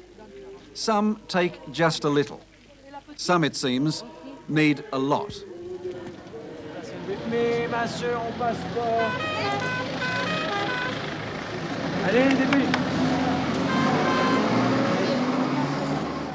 These men seem to keep Lourdes running efficiently. The brancardiers, the stretcher men in their symbolic leather braces. They're a bumptious mixture of traffic cop and sergeant major. In heaven, it seems, they will be handling air traffic control for the angels. There are candles to burn by the ton. The pilgrims go through 800 tons of wax at Lourdes in the miracle season, from Easter to October. The personalised custom candles cost a packet. But the crass commercialism is outside the shrine. It's a tourist trade that drags in $400 million a year to Lourdes. It's one giant supermarket of not-so-sacred souvenirs. At least the names are novel or nationalistic. Of course, one man's tourist souvenir is another man's tourist junk. The range in these shops boggles the mind. From the plastic Virgin Mary that doubles as a rather handy container for Lourdes holy water. Or there's the Virgin Mary in a snowstorm. Finally, something for the mantelpiece.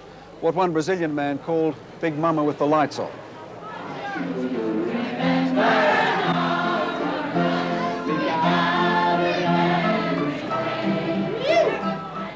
There's nothing plastic about Lourdes for these pilgrims. These battlers from Limerick seem to best represent the spirit of the place. You look at the handicaps that their children have, and you wonder where they get their strength. For them, that's what Lourdes is all about.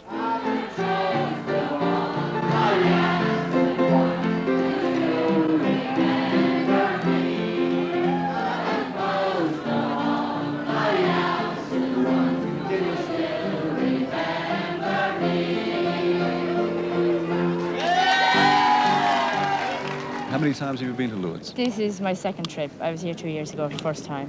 A special purpose? Yes, I have a sick child, cystic fibrosis, which is a disease of the lungs. They're born with this disease and there is no cure for it. And I didn't know what Lourdes was all about really until I came, but I certainly, since she went back, she hasn't been sick, hasn't been in hospital. And you have 2 children with this problem? 2 children with cystic fibrosis. What's your reason for coming again? I mean, can you explain it to me? Oh, it's just, you feel happy when you're here, like, you know. I was here 5 years ago, like, this is my 3rd trip. And I said I wouldn't come back again, like, because it was too disturbing, you know. But I'm glad I've come back, because it definitely, you don't look for a cure, but it makes you feel happy when you come back, you know. Father, do you have to keep their expectations down? Do you have to make sure they don't come here expecting too much? We do a little, yes, we do. We meet beforehand, we talk to them about Lourdes, try to, well, it's a thing you can't explain, you just have to experience it. But we do keep their expectations down. What they find here, they can find at home, really. We tell them that. Father Michael Ryan is leading the Limerick pilgrims. 2 jumbo jets full. Almost 800 people coming to the shrine. Many families with incurably sick children, but not really expecting miracles. No, they come and hope. They say, well, if it does happen, thanks be to God, but we will be helped anyway. We'll get some sign from our Blessed Lady, from God, that they're with us, helping us. But not that they would be cured. You find very few just saying, well, I won't come if I'm not cured, that kind of thing. But they're hoping. I mean, there's always that expectation that perhaps there will be. The extraordinary appeal of Lourdes lies in its reputation for miraculous healing. That cancers can be dissolved, that deaf people can start to hear again, that the blind can see. But those sorts of miracles don't happen very often these days. Still they come in their millions, as they have now for more than a century. Here to Lourdes, more so now in this cynical age than ever before. But the real miracle of Lourdes may well be not the healing of the bodies, but the healing of the hearts and the minds of all these people. It's very difficult to be cynical about that sort of thing. We can theorize about it, about meeting people, talking to them.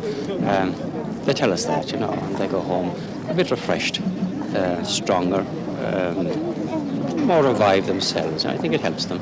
You see another thing which I think touched me as much as anything there, was to see the incredible beauty of mothers who'd brought some badly handicapped child, who were kind of steering him along and hoping that somehow the marvelous thing would happen and suddenly he'd be well, but not embittered when it didn't happen.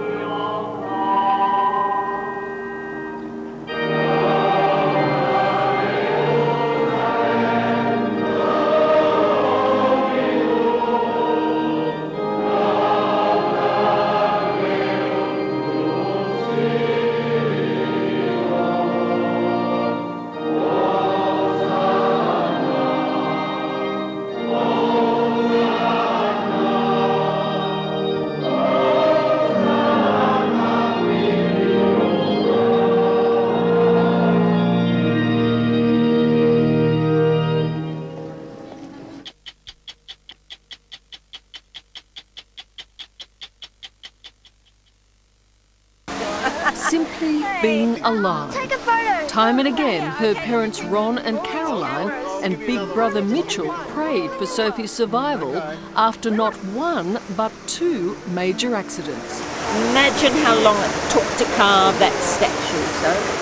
All of those 10 billion zillion years. I know. And they're here in Rome to honour the woman they believe answered those prayers, Australia's soon-to-be saint, Mary MacKillop. Do you believe that Sophie's survival is a miracle? Absolutely. Absolutely. Definitely. When did you decide that? When did you think this is Mary MacKillop?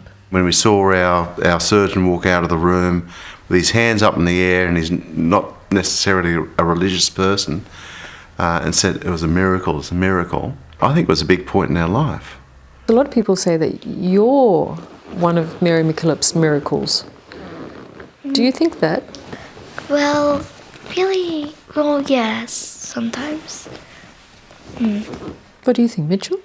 I reckon a miracle is something that no one expected to happen.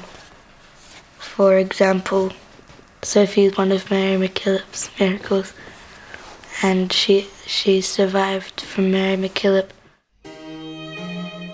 She was the no-nonsense nun from the tiny town of Penola in South Australia. But it's here in Rome where Mary MacKillop's story goes from local hero to Catholic saint, an international religious accolade of the highest order that has taken more than 100 years since her death. And next week, St Peter's Square below me will be bursting with Aussie pride as Mary MacKillop becomes Saint Mary of the Cross.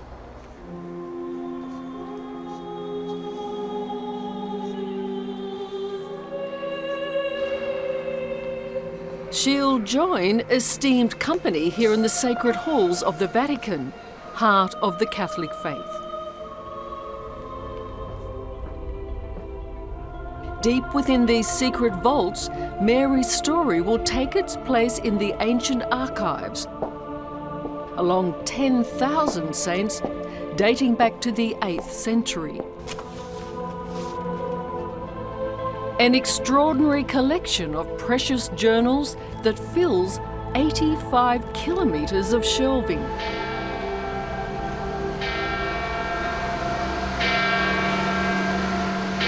Mary was given the nod for her halo back in February by the man himself, Pope Benedict XVI. Nice to see you. Nice to see you. It's the Pope who gives final approval for sainthood, and it's taken this long for an Australian to make the grade. How important do you think Mary MacKillop is for Australia now? Firstborn saint, native-born saint. How could anybody be more important? How do you measure that in terms of the effect on a country? You know, that's really hard to do. Vatican officials like Monsignor Robert Sarno sifted through Mary's background with a fine-tooth comb for any unsaintly skeletons in her closet, like rumours of the odd tipple. Was Mary MacKillop a drinker? Well, from what I understand is that no, of course she was not a drinker in the sense that she had a drinking problem. But that was levelled at her, that was a criticism. Yeah, it was, but I think that she had some sort of a digestive problem, and she was told that a little bit of a nip every now and then would kind of help the digestion a little bit. Tummy problems aside, Mary MacKillop was a trailblazer of her time.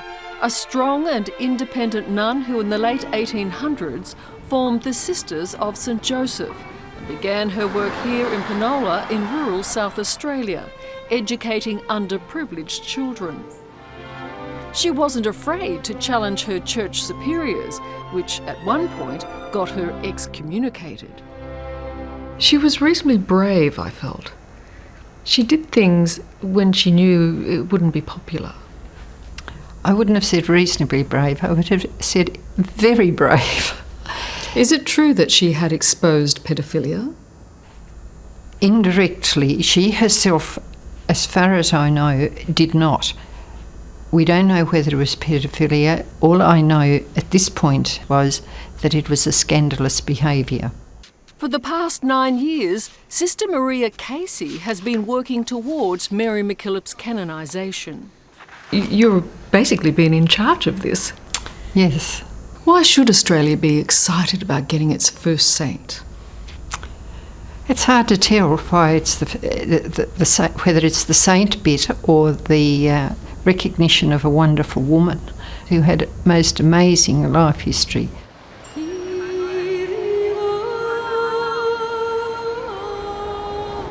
Mary's sainthood is like winning the Catholic Olympics. It's taken years of research and intense lobbying to get her story anywhere near the Vatican.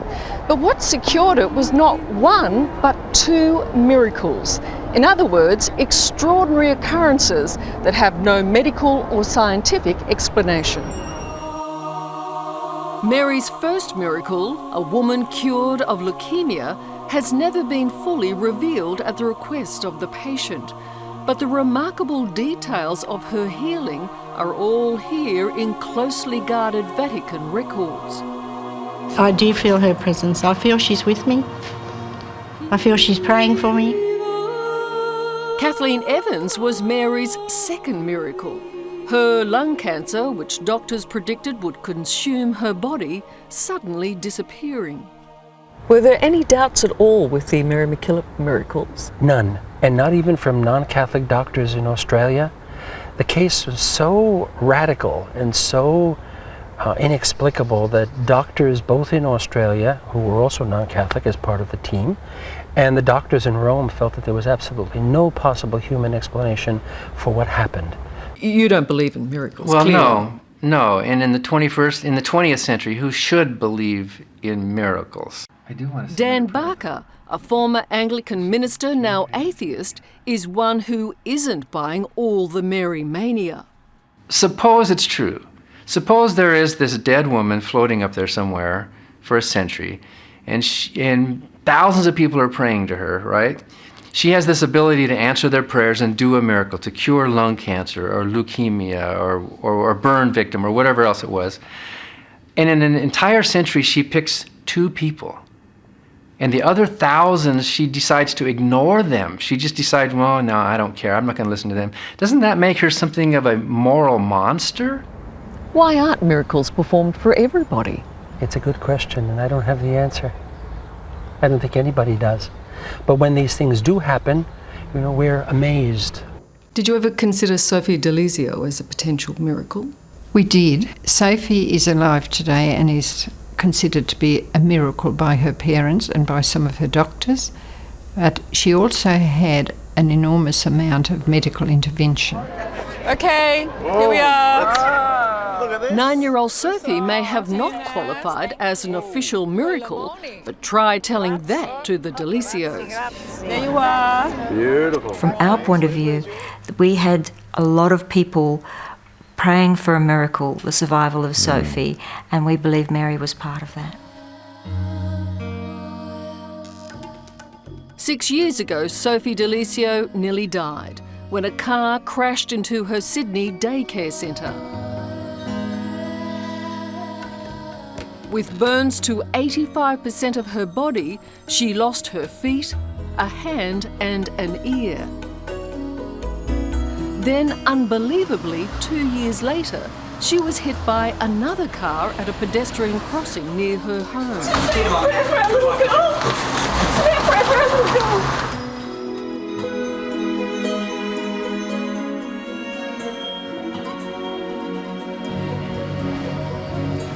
Throughout it all, the family prayed intensively to Mary MacKillop and believed Sophie's survival was a direct result.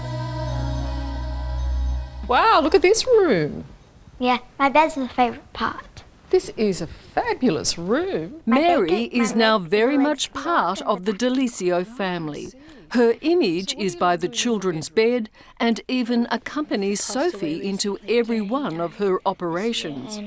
That's me when I was a baby, and then Mary MacKillop right there. When you go into operations, what does your mum say to you? Well, be brave. Remember that Mary MacKillop is always by your side. And does that feel good? Yeah, it makes me feel really happy because I normally start to cry in operations because I'm really scared. The feel-good story of Mary's sainthood is a welcome boost for the Catholic Church as it battles to recover from recent scandal and to maintain its relevance. Now, Anne, on Thursday, we've got a touring group from Ballarat. And they're making the most of it. In Penola, where she opened her first school, Mary merchandise can be found everywhere. On the local menu, you can even get Mary McScollops. Well, even if you don't believe, you do know that she was a good woman. A really good woman. A really good woman, a woman who had her convictions, who lived by them, and did a lot of good for people. And basically that's the Christian message, love God and love one another. That's our market, that's our product, that's what we're selling, that's what she sold. And I think Australians will buy it. Australians can stand on their head and pray to Mother Goose and speak in tongues if they want. It's a free country. But as a proud secular country, I would think Australia would be sort of rolling its eyes at this undue amount of attention that we're putting on this apparently a very nice woman, but who's dead. And she's been dead and she can't do anything now.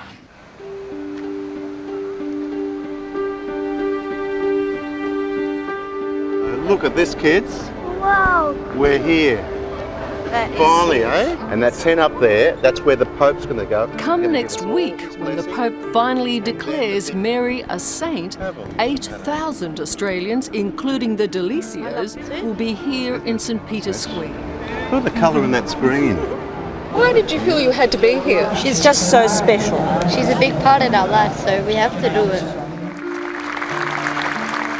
And whether or not you're a believer, There's no denying it will be an historic moment.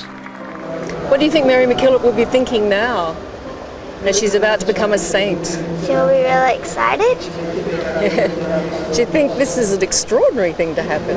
She'll probably be having a party right now. She's probably thinking this is a miracle. Yeah, let's have a party.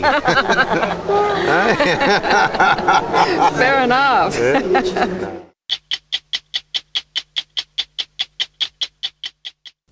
Everyone's heard of Mother Teresa, but you probably don't know about Mary Theodore, an Australian nun the children in one Indian city call Big Sister.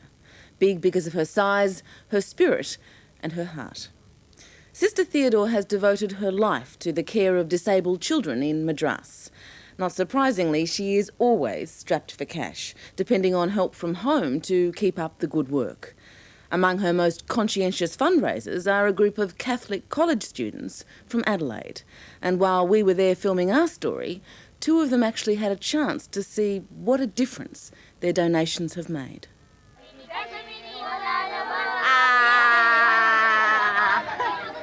You like to have a nose with a little bear on it? Looks pretty? I should bring a mirror and let you look. Huh?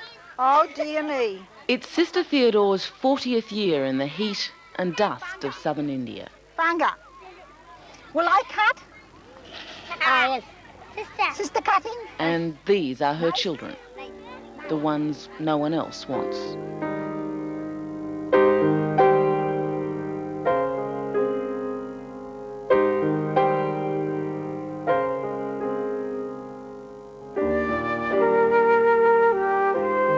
They're beautiful children. I don't say that they're physically beautiful, but they are beautiful inside. And they give that beauty out. And they will smile at you, and they'll come crying with a sore finger, and they'll show it to you like that, and you say, "Mwah." And I smile like that, and it's better. What do they call you? I'm Big Sister. I'm Big Sister. I'm Big Sister, all right. She came here as a fresh-faced 24-year-old. Now her health's failing, her legs are giving out. In fact, she's as crippled as a lot of her kids. To care for such children, to make them your life's work, requires much more than a spiritual commitment. This nun's inspiration is a most practical and no-nonsense animal. A donkey is an animal that sometimes can be very stubborn and you know? That's you? And sometimes I must be like that in certain situations, that I must dig in and stay. And Christ rode a donkey into Jerusalem. I don't want to be Christ's donkey.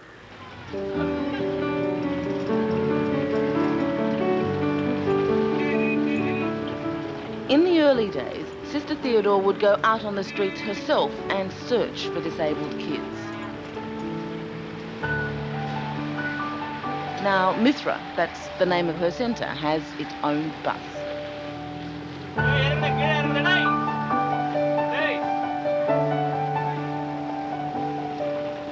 It is a slow run for obvious reasons.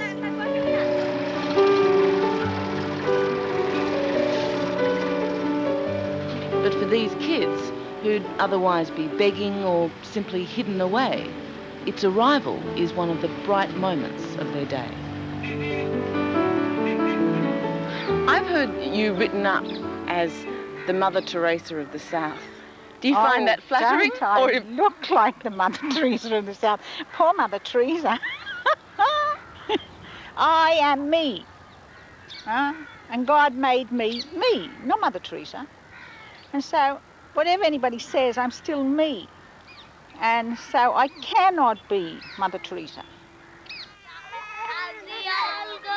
They are the children of the Madras slums, the poorest of the poor, crippled both by their poverty and their physical and mental afflictions. If it weren't for Sister Theodore, they'd remain shut away and neglected. To have somebody like that in a family is like a curse, a karma, so they hide them. They hide a retarded child or a handicapped child. And is that what the Hindu religion actually teaches them? That's one of the rules of the faith? Oh, that's it. It's your karma, it's your curse. It's something that comes down on you and you can do nothing about it, because that's it. Adnarayanan is one such boy. 14, physically quite able, yet with the mind of a 5-year-old. And not just the first son, but the first daughter in this family was also born mentally retarded. She died last year.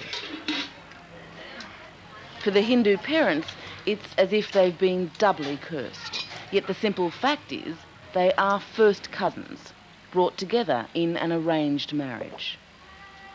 They don't realise it's not a curse, but it's too much intermarrying. This intermarrying goes on to keep usually property in the family. And so... And the result of these children? The result is that you have a whole lot of idiots. He's got no neck control on this side. Sister Theodore sees several cases every day. He's a 1-year-old. Children disabled by all the old scourges like polio, brain fever and cerebral palsy. What else? And these days, something new. Okay. A child can come like that because the mother didn't want and therefore took tablets to abort a child. We have a number of children a product of failed abortions. Some of those children have absolutely no brain. Physically normal and minus.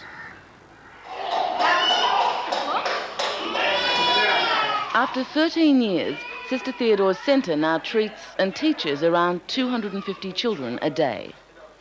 90 of them actually live here. Some are orphans, some have loving parents who want the best care for their kids. It is extraordinarily the only place of its kind, not just in Madras, but in the whole of India, which is what sparked the Australian connection. I just think it's very easy for schools to collect money and just send a cheque off to third world countries, and that's the end of it. But I wanted these kids to go over and to bring back the story. Brother Rob Cullen is a teacher at Rostrevor College in Adelaide, and these are his 2 pilgrims, Kate and Luke, both 15 and straight off the plane from Australia. It was so hot, that was the first thing. And then everyone was a different colour. They're all brown and we were all white. Neither of them has been overseas before. What's down there? And India is quite a place to start. You see some people living on the riverbanks and they're just living with straw roofs, and you just think, you know, you don't see hardly any of that in Australia, especially people living with straw huts and stuff like that. So that was a shock for sure.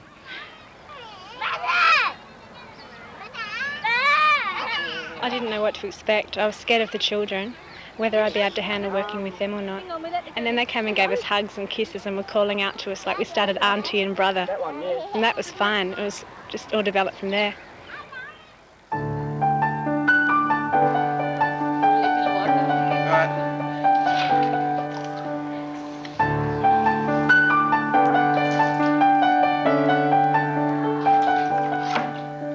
I really thought it'd take us at least a day for the kids to accept us, and it took them about 5 minutes. In the mouth. That's it.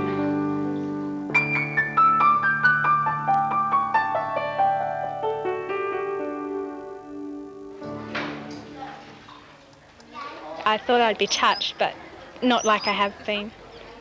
I thought I might feel sorry for these people, but I don't feel sorry for them now because they don't want pity, they want love instead, they want help. Do you feel love for them? I do.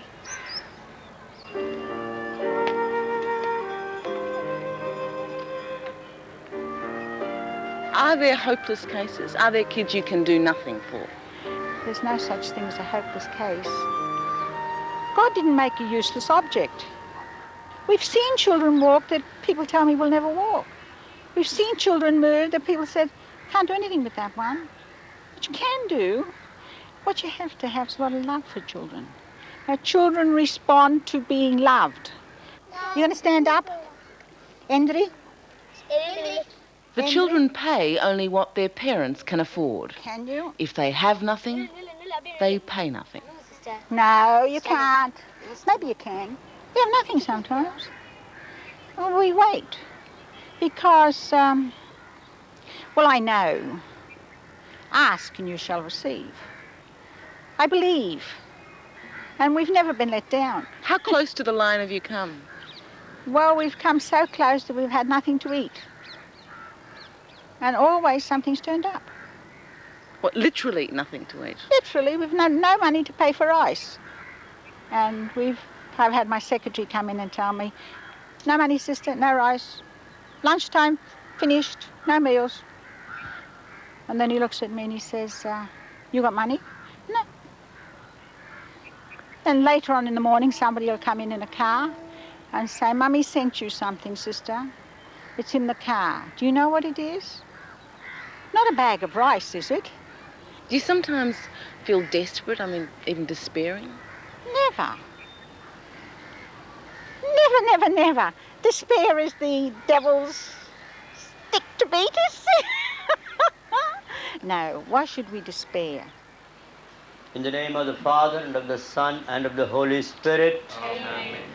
The grace of our Lord Jesus Christ. A big day for Mithra, when the Archbishop of Madras comes to celebrate Mass. As soon as he rose again, he went round first, consoling the apostles. It means a great deal to Sister Theodore and her order of nuns. Holy, holy, holy Lord, God of power and might, heaven and earth are full of your But to the kids? Blessed is he who comes in the name of the Lord. They look at me, and if I'm going like this, they go like this, and if I'm going like this, they go like that, and whatever I'm doing, they will do. Do you ever try and win a few souls for God? No. Do you convert? No, because I think religion is a very, very private thing. And if we take these children away from their own religion and disorient them from their families, and they have neither Christianity nor Hinduism nor Muslims, we have destroyed something precious in life, belief in some God. That's it. Stand up. I got your habit also. What do you hope for your kids? What sort of future do you see and hope for them? That they can be as normal as possible and independent. Guruvama and Govindrama, they look the same. Okay, good girl. We are trying to bring out the potential that is in each child, because there is potential to even put your hand in colour and make a design on paper. You've done something, and the child can do that, even if he's got nothing upstairs.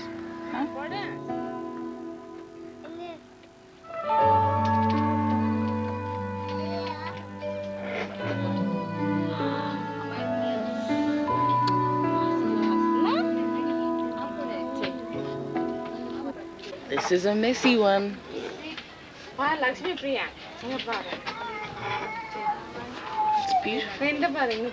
It's beautiful. We're walking all the way down to the gate. Can you walk that far? A Mithra class on the move is an unforgettable sight.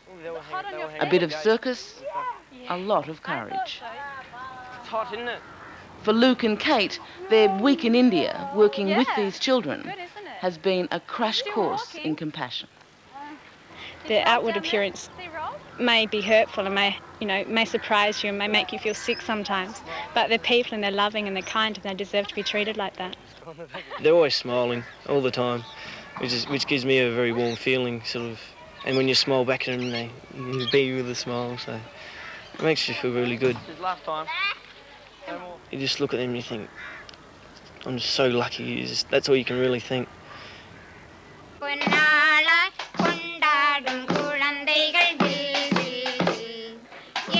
It's Luke and Kate's last day at Mithra. A great excuse for a party. It's also the last day of term for the children, many of whom will go home for the summer. As for Sister Theodore, well, after 40 years' faithful service, Christ's donkey won't be wandering off the path. You don't retire in God's service. You keep going. Till you drop. Well, what's the use of retiring? What will you do?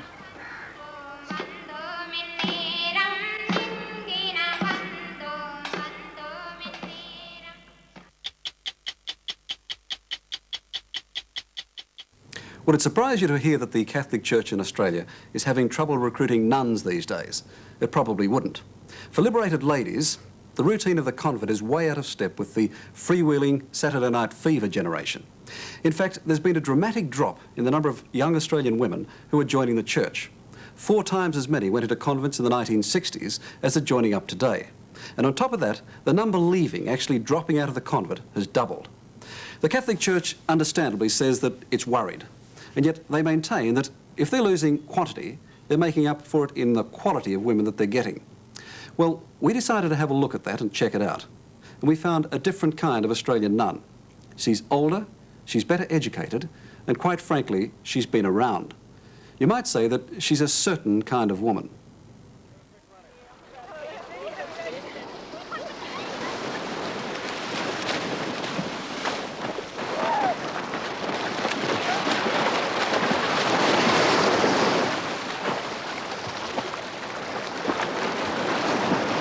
Gorgeous, isn't it? Typical Australian scene.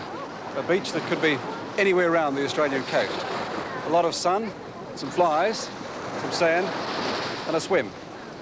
Good place for anyone of any age, just like these 3 girls. Pretty normal Australian girls. Nothing that's much different about them, except one thing. They happen to be nuns. Sister Julie is from Toowoomba in Queensland. She has entered the Order of the Good Samaritans, which is a teaching order. Do nuns ever wear bikinis? Well, this nun doesn't wear a bikini. A nun for 4 years, she has yet to take her final vows. Sister Josephine is from Sydney, at Our Lady of Mercy, a teaching order. A nun for 5 years, she has yet to take her final vows. Sister Christine is from Melbourne. She belongs to the Sisters of Charity, which is a nursing order. A nun for just 8 months, she has yet to take her final vows. I don't think I could really forget about sort of, you know, marriage and sexuality and that sort of thing, because if I do it, then I'd stop being a woman. It'd be a bad thing to suppress those feelings. You know, we haven't lost our sexuality because we've entered the convent. And you know, I was nearly married. Well, I was thinking about getting married before I entered. Thinking about it, how close is that? Well, I had been asked. I really feel that with the children that we teach, you know, the teenagers, that they're at the moment sort of so aware of themselves and they're really coming to understand themselves. That's the stage they're at in their growth, that their own sexuality and own awareness of their own bodies is something that's very uppermost in their way of thinking and their feelings at the moment, that they therefore transfer these ideas and that onto everybody else around them, and they see us then teaching them as religious, as celibates, and they wonder then how we can do without this thing that they're sort of so involved in at the moment, and forget that there are other aspects of the person, of sexuality, than the sheer physical. Sister, just say you saw a spunky guy, right, and you know, you appealed or you liked him, would you say to yourself, why did I become a nun? Well, I've seen, since I've entered, that doesn't mean I don't notice things, so I've still seen good-looking men, but I don't think I've reacted yet as, oh, why did I become a nun? Sister, when you go home, do you act normal or act like a nun? As we forgive those who trespass against us, and lead us not into temptation, but deliver us from those in any kind of trouble. This is the more traditional image of life behind the convent walls. The nuns in prayer together, as they do twice a day at least. morning and evening. It's an integral part of life in the convent.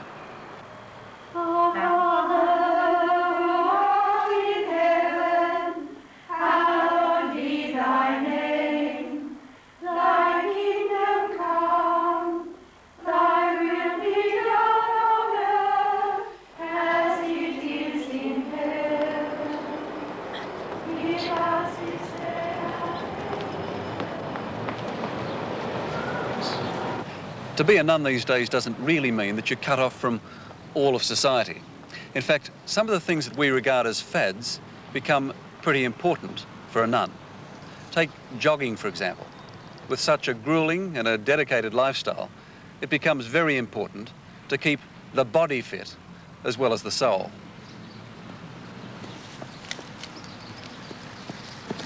Have a seat, if you need it.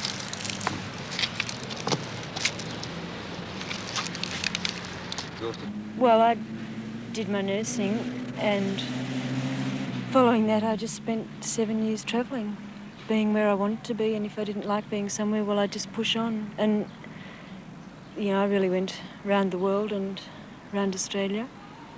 Were you a devoted churchgoer? Not entirely. Not entirely. What does that mean? Did you go to church? I did sometimes. I wouldn't say I was, you know, a true blue Catholic at those stages. I think I was really doing was putting it off because I was having a good time. You know, I travelled overseas a couple of times, and I was going out with boys, and I was going out with this particular boy that I had been going on and off for 5 years. And so I suppose I was really putting it off, and that's why I didn't enter straight after, or after my initial training even, you know, of teaching. Could you say that have you lived life? I would say, yes. I've enjoyed everything I've done, and I've had some interesting experiences. Irene? Have you ever had a boyfriend? Once upon a time. Not lately. Priscilla? Sister, why did you become a nun? Why did I become a nun? Well, that's probably the hardest question. Probably the easiest way to say is because I really felt that this is what God wanted me to do, and I felt that this is where I'd be happy. All right? And I really have been happy since I've been there. You have ups and downs, days, and, you know, sometimes you really feel that, well, I feel like I'm going to pack my bags and be gone by lunchtime in the morning. Do you really? But I'm still there. How often does that happen? Oh, daily. Daily. Did you ever consider marriage? Oh, yes. You did? Yes, I came very close to marriage, actually, with one particular person, but I did say no to him, but it wasn't sort of as clear-cut as that. Would you be scared to meet him now? Not really, no, because I'm happy doing what I'm doing. What about if he's watching this television program now? Well, hello. Amanda, what do your brothers and sisters think of having a sister for a nun? I mean, a nun for a sister. A sister for a sister. Well, I think my brothers, in the beginning, they thought I was a bit cracked. But I think because they know that I haven't changed all that much and I'm still the same person, I think they accept it more, although they really don't understand. When I told Mum and Dad, you know, they both had a sherry and just looked at me and just hoped that it'd go away, but it didn't.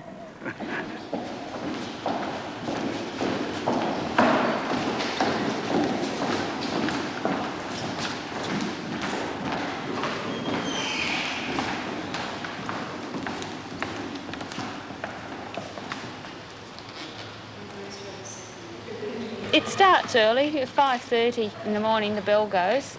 We don't really have to get up then, but most do. And then we have time for meditation for half an hour. Then we'd have prayers together at 6:30. And then we have Mass straight after office.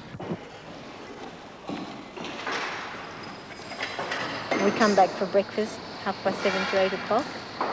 And then just do a bit of tidying up before I go to my normal school duties, which commence about 8:30 in the morning. And, you know, we come over to the convent for lunch. And then when school finishes 3:30, 4:45, I'm back in the convent again. 5 o'clock to 6 o'clock we have our own quiet time, prayer, reflection. 5:45 we come together as a group again for evening prayer. and then 6 o'clock we go into dinner. And we finish at 10 o'clock. At night? Lights out. Lights out. 10 o'clock.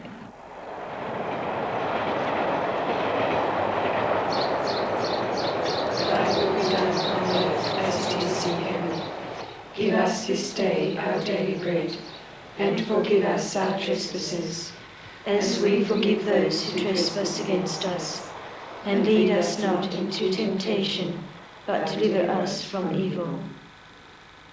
Do you talk to them about doubts that you have about the vocation? I don't have to talk, everyone sees it. My charge is the kitchen, which entails the ordering. What, getting food from the... Getting food from the supermarket, the groceries, ordering the meat, going to the fruit and vegetable market, buying the fish for Friday. What, for 13 women? Well, yes, 13. It varies. If we have functions, it can go up to 50 and 100, but normally there's 13. And so I do that every week.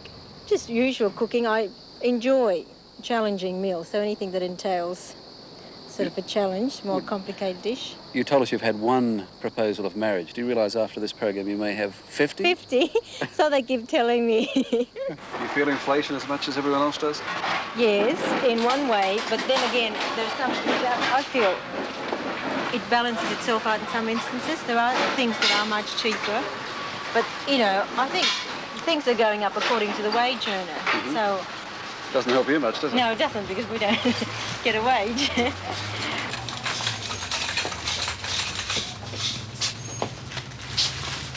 For all the Irish nuns, is it?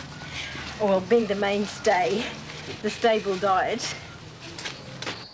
What about a motor car? Can you fix a motor car? Before I entered, I did an NRMA course at Tech, just to see me through if I had any problems, you know, so I wouldn't have to call on a male to help me out in the street. I think you better make that 100 proposals now. You're not only cook meals, but you fix cars.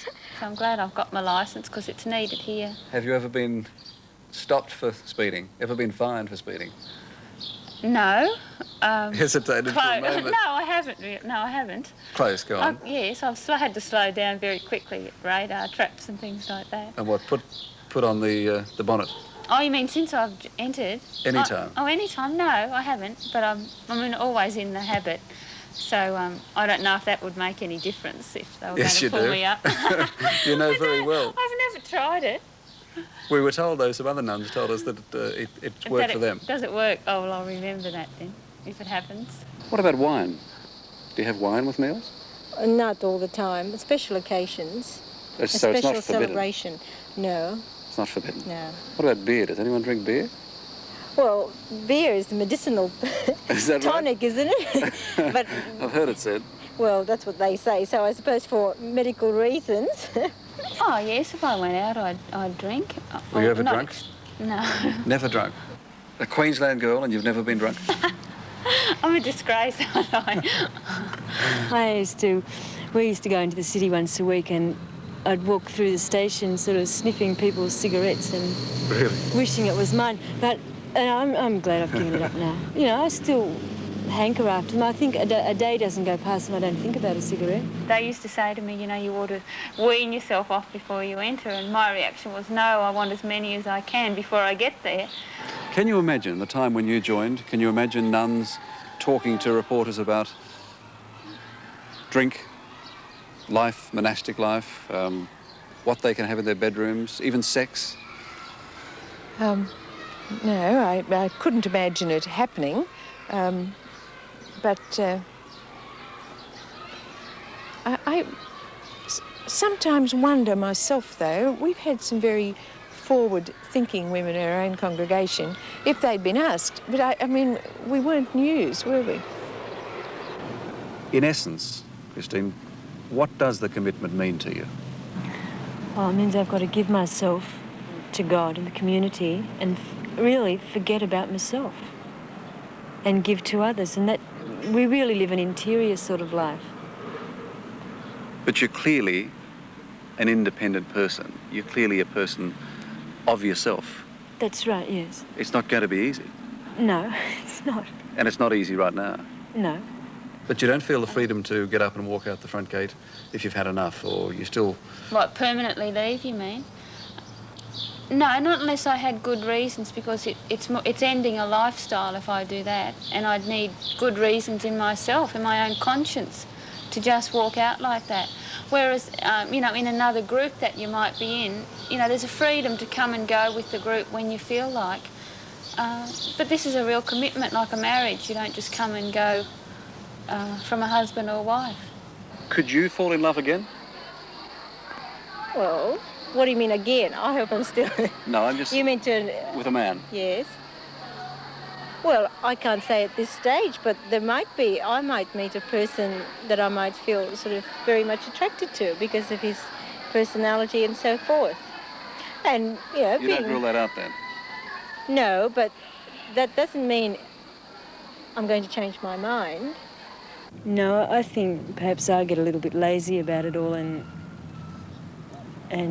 would like to just throw it all in and leave sometimes. That's... You know, I get bogged down in trivia a bit, and you worry about small little things. And look, it happens, I suppose, in married life. Even when I was going out with this gentleman, you sort of wonder if it's all worthwhile, and you get... You know, if you have a fight, it's about something quite stupid, usually. Nuns don't fight, do they? No, they don't. We're too nice.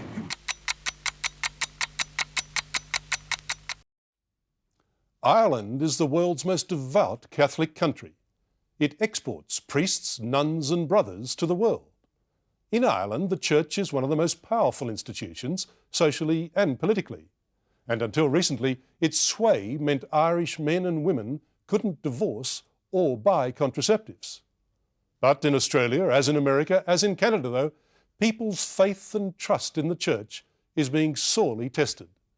Because in Ireland, more than anywhere, the Catholic Church is being rocked by a series of sex scandals.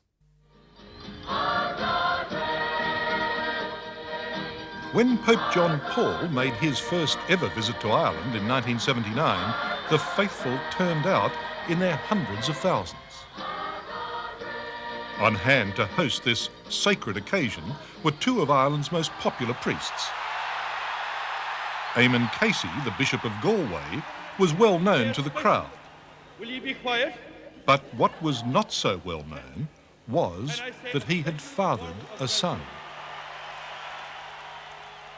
At the bishop's side was Father Michael Cleary, another high-profile priest and a stern defender of church law.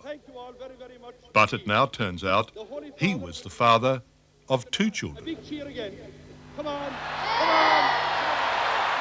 Two Catholic priests wandering from the straight and narrow might not be considered much of a problem, especially in a country that boasts 4,000.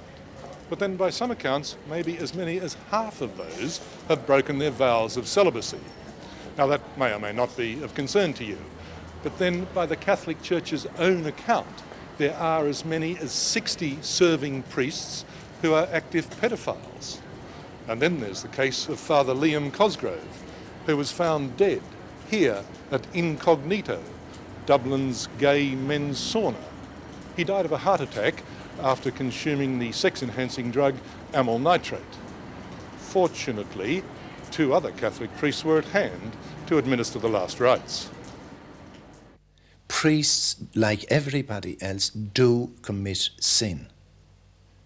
There is no question in the world about it. And personally, I have never, ever claimed that I did not commit sin. Bishop, this is a delightful place that you live in. Yes, indeed. Bishop Thomas Flynn is the official spokesman for the Catholic Church in Ireland. He's built a reputation as a skilled media performer at a time of crisis for the Church. When we met at his country residence, he made it clear he was happy to handle some direct questioning. What is the greater sin? For a priest to have sex with a mature married woman, or for a priest to have sex with an altar boy? They're both sinful. Which is the greater sin? Well, again, when you come to sin, I wouldn't like to start putting them on a grade or level. I mean, sin is sin.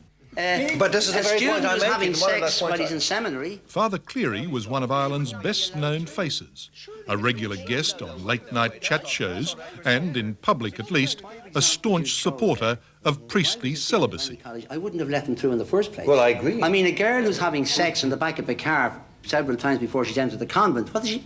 She thinks she's going to suddenly switch off? But when he went home, it was to a double bed. Now, did you consider yourself to be, in effect, married to him? Oh, I absolutely did. That's why I never felt that I'd ever commit a sin as such in the relationship. Phyllis Hamilton first met Father Michael Cleary when she was 17 and was offered a job as his housekeeper. Then, at the age of 19, she says, he proposed marriage. I mean, his words to me when we did change vows or exchange vows was, you know, it doesn't matter about other people. It only matters between you, me and God. So would you sit down on the couch We and just said... sat down and we just exchanged them and that. And then he told me that to be married, to be truly married in the eyes of God, it has to be consummated. I didn't even know the meaning of the word, and that had to be explained to me at the time. Father Cleary died 2 years ago after losing a battle with cancer. But in his 15-year relationship with Phyllis Hamilton, he fathered 2 children. Ross, the younger, is still at home. I'm having difficulty getting my mind around this. I mean, how fulsome was your love life? Periodically it was awful. Periodically it was great. But then again, it was a very ordinary love life, if you know what I mean. When you were making love, did either of you consider it sinful? Well, I didn't consider it sinful. And what about him? Well, we never really discussed that aspect of it. Never. Phyllis says that although many of Michael Cleary's brother priests knew he was Ross's father, it was never openly discussed. But on his death, Father Cleary's will made it clear that he regarded Phyllis and Ross as his family. And Ross himself always knew the secret. So outside he was hiding the relationship, was he? Well, not really, but he was kind of masking it in a way. He'd mask it. He'd be fatherly, but he'd make it look like he was just being someone trying to help me. Does the church now accept that Father Michael Cleary fathered a son to Phyllis Hamilton? I don't think the church has ever had any view on this particular issue. I think this is either a fact or it's not a fact. What is the fact, sir? I don't know. It's as simple as that. Well, I do not believe that he did, but that is just my opinion. You don't believe that Ross Hamilton is Father Cleary's son? No, I don't. Phyllis and Ross continue to live in the church-owned house they shared with Father Cleary. But the church has made no moves to evict them, implying that they accept the truth of her story. But of course, that doesn't mean Phyllis receives any sympathy. How many of Father Cleary's friends in the clergy stayed with you in the aftermath of his death? Not one. So the priests have abandoned you? The church has abandoned me, big time. Did you get abusive phone calls? Horrific phone calls. But I was more upset for Ross than I was for myself. But the one call, and I do remember it, and I remember to my grave, and I hope I find the strength to forgive the person who could turn around and say, "Bitch, I hope you're lonely, and I hope you stay that way for the rest of your life." And are you lonely now? Yes. You are? Mm-hmm.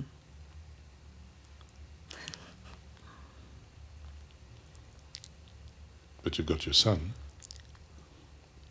Yeah, but it's a different kind of loneliness. I'm sorry. Bishop, for an outsider, it would seem that the church is facing a major problem with priests breaking their vows of celibacy. I don't think it's any more major a problem than a lot of other problems we have in the church.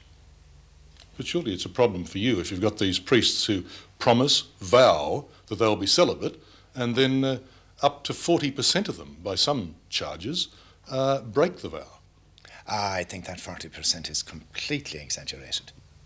40% of priests, you reckon, are involved with women? Yes, yeah. And I mean, when you say that, you sound shocked and horrified. I am. Well, Not horrified, shocked. Yeah. Father Pat Buckley is a church renegade. Here, 3 hours' drive north of Dublin in Northern Ireland, he's defying his superiors by marrying a divorced couple. On this and many other issues, he's very outspoken. Jared, you are about to celebrate your marriage. Obligatory celibacy is not working. I think celibacy is a gift when it's a natural gift.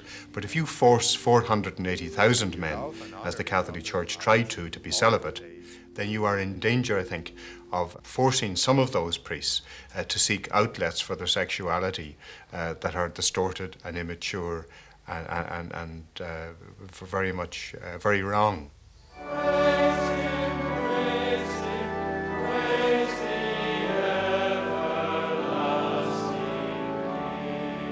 As one writer put it, these days the average Catholic bishop in Ireland reads his morning newspapers with the same enthusiasm as putting his hand in a bag full of fighting ferrets. Hardly a day goes by without some headline exposing yet another priestly scandal.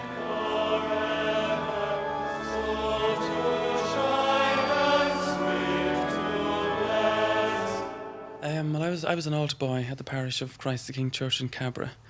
I was an altar boy because I'd always had a great interest in the priesthood and always wanted to be a priest for as far back as I can remember.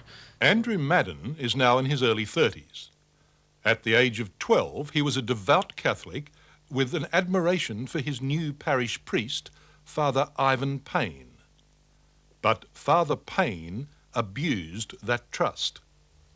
Initially it involved him just sort of surreptitiously placing his hand inside my trousers and placing his hands on my private parts. According to the church, Father Ivan Payne has now been relieved of his pastoral duties, but we were denied information about his present whereabouts. Bishop, do you accept that Father Ivan Payne molested the altar boy Andrew Madden? I'm not prepared to discuss individual cases. Well, this happened a long time ago, sir. Do you accept that it happened? I don't know. You don't know? Well, I don't have the evidence that it did happen. But when Irish television looked into Andrew Madden's story, they discovered that the Archbishop of Dublin, Desmond Connell, had loaned Father Ivan Payne $60,000 from church funds to pay off a damages claim by Madden. It also emerged that Madden had made an official complaint at the time of the abuse. They confirmed that that the priest in question had admitted that what I'd said was true, and that they would handle the situation from there on in. So what is your reaction now that you are informed that the church paid $60,000 to this boy, or young man as he is now? I think it would be a generally accepted practice that if somebody has been hurt by an individual, as according to what you say Andrew Madden was, then he would be entitled to some compensation from the person who hurt him. And the Archbishop help him out with the loan, so he can pay? A loan, now this is the first time you mentioned a loan. A loan is a different matter. Has he paid the money back? Some of it, I understand, has been paid back, yes. But this is the business you didn't know anything about, sir. I told you I didn't want to discuss individual cases. No, sir, you said you didn't know about it. Thank you very much. We'll call it off at this. I beg your pardon? No, this interview is so hostile that I'm afraid that... Well, sir, I'm sorry if the facts, you find the facts uncomfortable. No, it's not the facts, but it's your hostility to the church and to the bishops. I want to suggest to you that the church knew 16 years ago Thank you very much. about this, that this boy had been abused by Father Ivan Payne and did nothing about it. Thank you. But unfortunately, our bishops here in Ireland have been a little bit like the ostrich on this problem and a lot of others. They've buried their heads in the sand for years. They've just moved priests from parish to parish, hoping it would go away. And all that had happened was that the priests reoffended and new children in new places were hurt. But to have known about abuse and to have done nothing, surely that amounts to complicity. Well, you see, this is the biggest problem that a lot of people have. Not so much that the priests abused the children, which was dreadful in itself, but that people like bishops and senior clergy covered it up. Bishop, thank you very much indeed for returning. Despite his anger earlier, we were able to persuade Bishop Flynn to return to discuss one more topic. Well, the number of Irish priests who are expected to be charged with sexual abuse of children. I would suspect maybe the ultimate number will be about 200. That's just a guess now. Sorry? The ultimate number may be 200? It may be. Well, one's one too many, isn't it? One is absolutely one too many.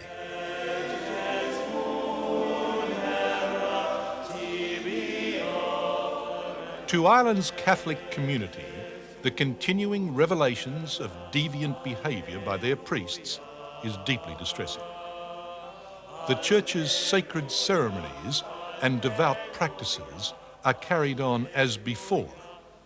But now, for some, there's a realisation that the pomp and ceremony are hiding some very unpleasant truths.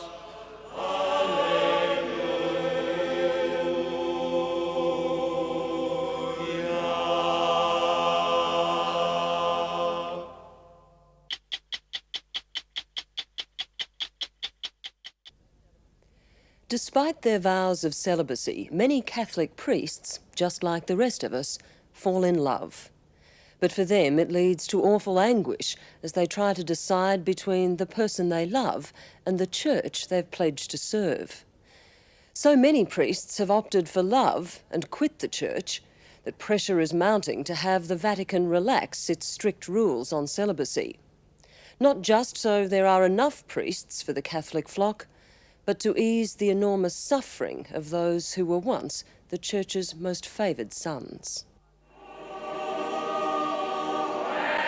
There's a lot of talented, highly educated men out there who still want to be very much a part of the Church and doing things. I just find the waste of talent such a shame. Rome is a long way from here, and I think at times the people in Rome don't always sufficiently appreciate both the needs and the personal issues that are involved. You make a commitment to priesthood, and you can't get to priesthood unless you buy the package, and the package includes celibacy. Terry Collins was a Catholic priest for 19 years. For the last 4 of them, he was in love with a woman. I think it's only natural that priests fall in love. Did you perform a marriage ceremony while you were grappling with your own future? Yes. And ironically, I couldn't have one myself. Yes. Oh, we discovered we had similar interests. We both liked the theatre and just going for long walks and talking. And Christine Helwig met her husband Adrian when he was her local priest. She'd gone to him to discuss the annulment of her failed first marriage. Their friendship grew into companionship. And when it got past that point, did it, of necessity, become a secret? in many ways, yes, our feelings did have to become a secret, very much so. I had children at the parish school, and Adrian was the priest there, so of course it couldn't become public. What happened when the realisation hit you that here you were, a Catholic priest, and you were in love with a woman?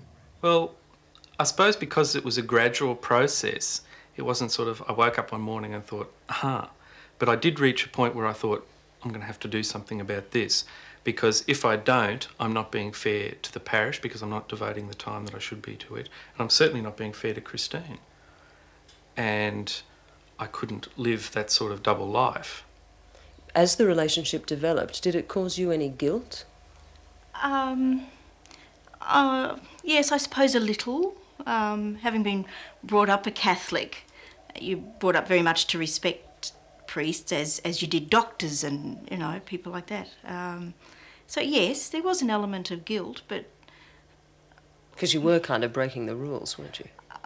Oh, I guess, in a way. Well, you can't help your feelings.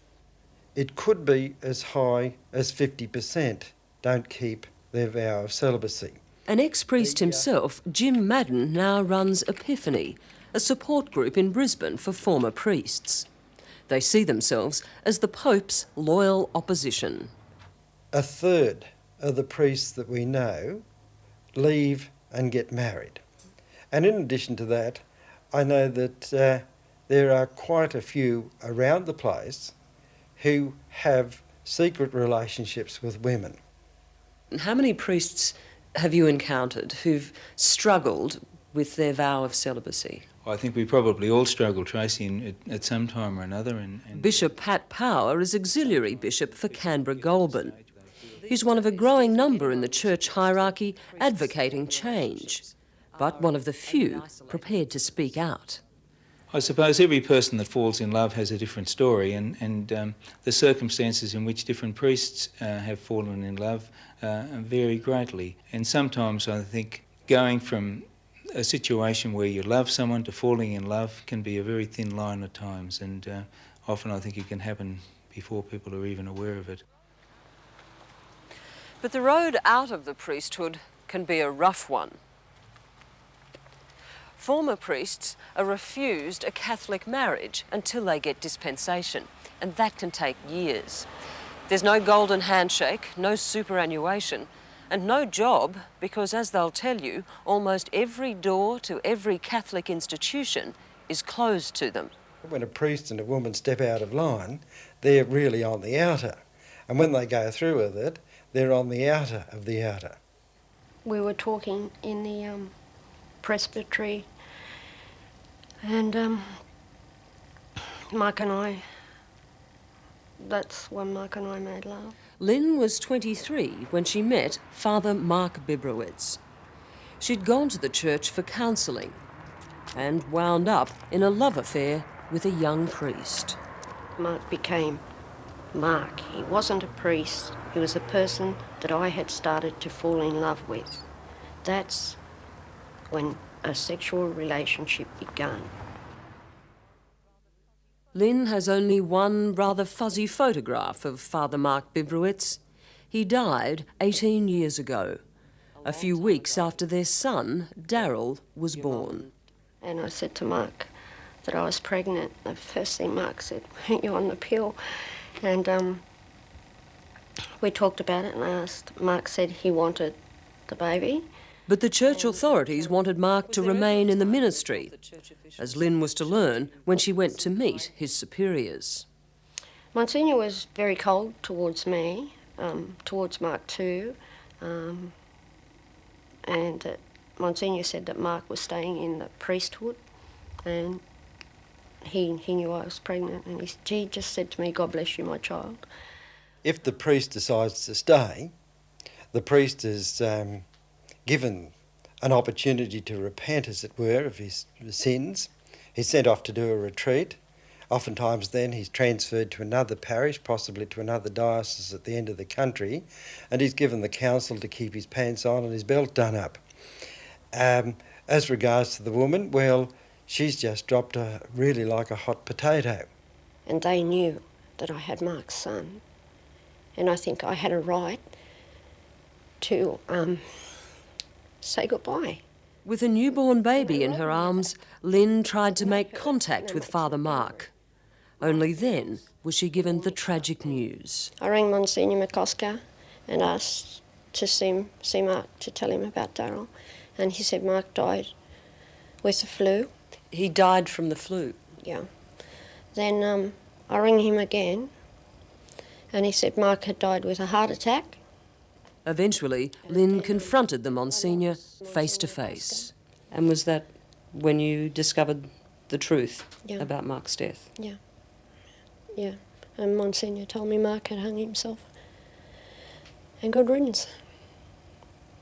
Who said good riddance? Monsignor McCosker. Father Mark Bibrowitz was 27 when he committed suicide. And it seems the church that talks of compassion and forgiveness didn't practice what it preached in the case of this young mother. The problem had gone. Mark had gone. The book was closed, Mark had gone. It was ceased, everything was finished. Even though Darryl had been born, everything just closed up when Mark died. Has that sort of reaction caused a great deal of unnecessary pain? I don't know the circumstances of the case that you're talking about, but I'd have to admit that there have been times when we really have been insensitive to the place of women in all of this, and that's something that I feel deeply regretful of. I don't think there was enough done for me or Mum, mainly Mum. There should have been some sort of support, emotional and financial, for Mum.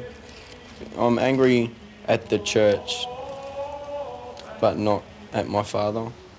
I'm angry at the church because they could have dealt with the matter a lot better than what they did.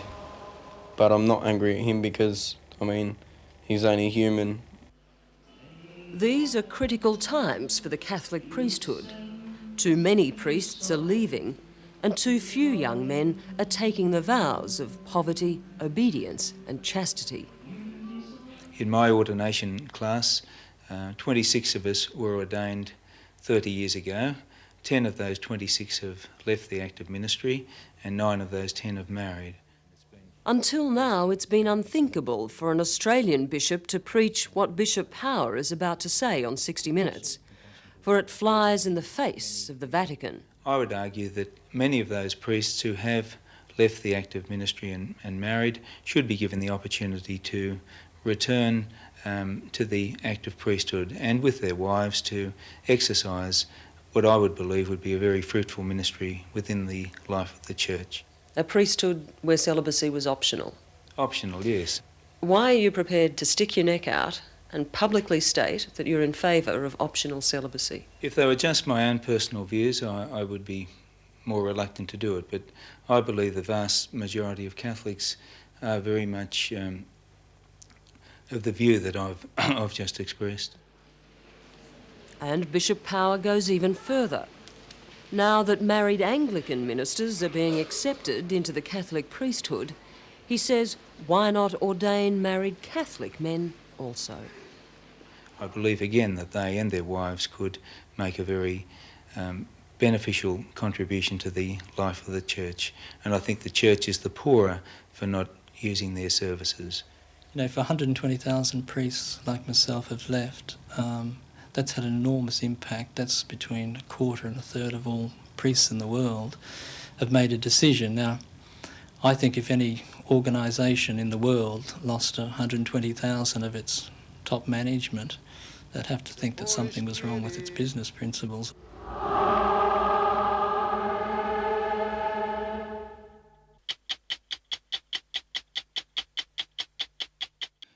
"60 Minutes advises the following story contains explicit sexual accounts which may distress some people, particularly children. Parental guidance is recommended." At the Catholic orphanage near Cole, outside Rockhampton, there was precious little compassion and constant abuse. Now, the orphans there were powerless to avoid the predations of Father Reg Durham and others. But some of the orphans in adulthood gathered the collective courage to go to the police and the courts. But in the courts, their predators escaped the full weight of the law through a series of loopholes and procedures. Now, this is a very sad story. At this Queensland Roman Catholic orphanage, it was normal. The priest commonly called in young boys, one at a time, for lessons in Latin. The orphans didn't question this. Of course, priests were to be trusted. You look up to them. They were your parents. They were your mum and dad, as far as I was concerned, because the priests were the ones that you had to be, you had to respect them. Soon after Near Cole closed in 1978, terrible stories began to circulate of Dickensian-like cruelty by the Sisters of Mercy. Then, a few years ago, came even worse stories of grotesque happenings in Nearcole's old weatherboard presbytery, home of the orphanage superintendent, Father Reg Durham. What occurred here and the church's handling of the subsequent complaints is disgraceful. Don Morris spent 14 years at Nearcole and recalls his first encounter with Father Durham when he was 9. I did have to sit on his lap, yep, and I did feel something getting hard there.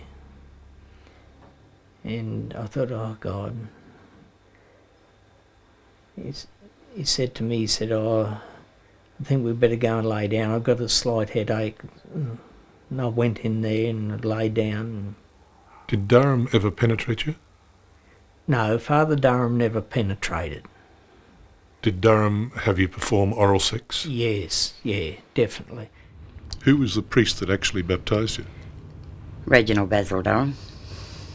He's the same man that raped me.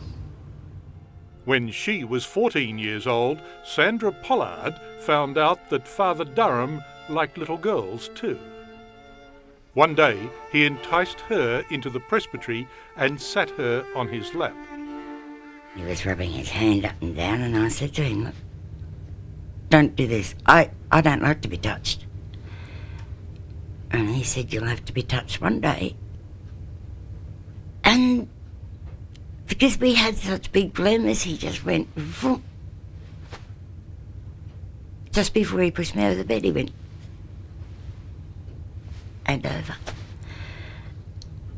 And then it was, he was doing it. And every time he pushed him, my head banged against the wall. And I turned my head to the right and I saw the crucifix. And I went, oh God, no more. Please, no more. And then it was over. And he got up.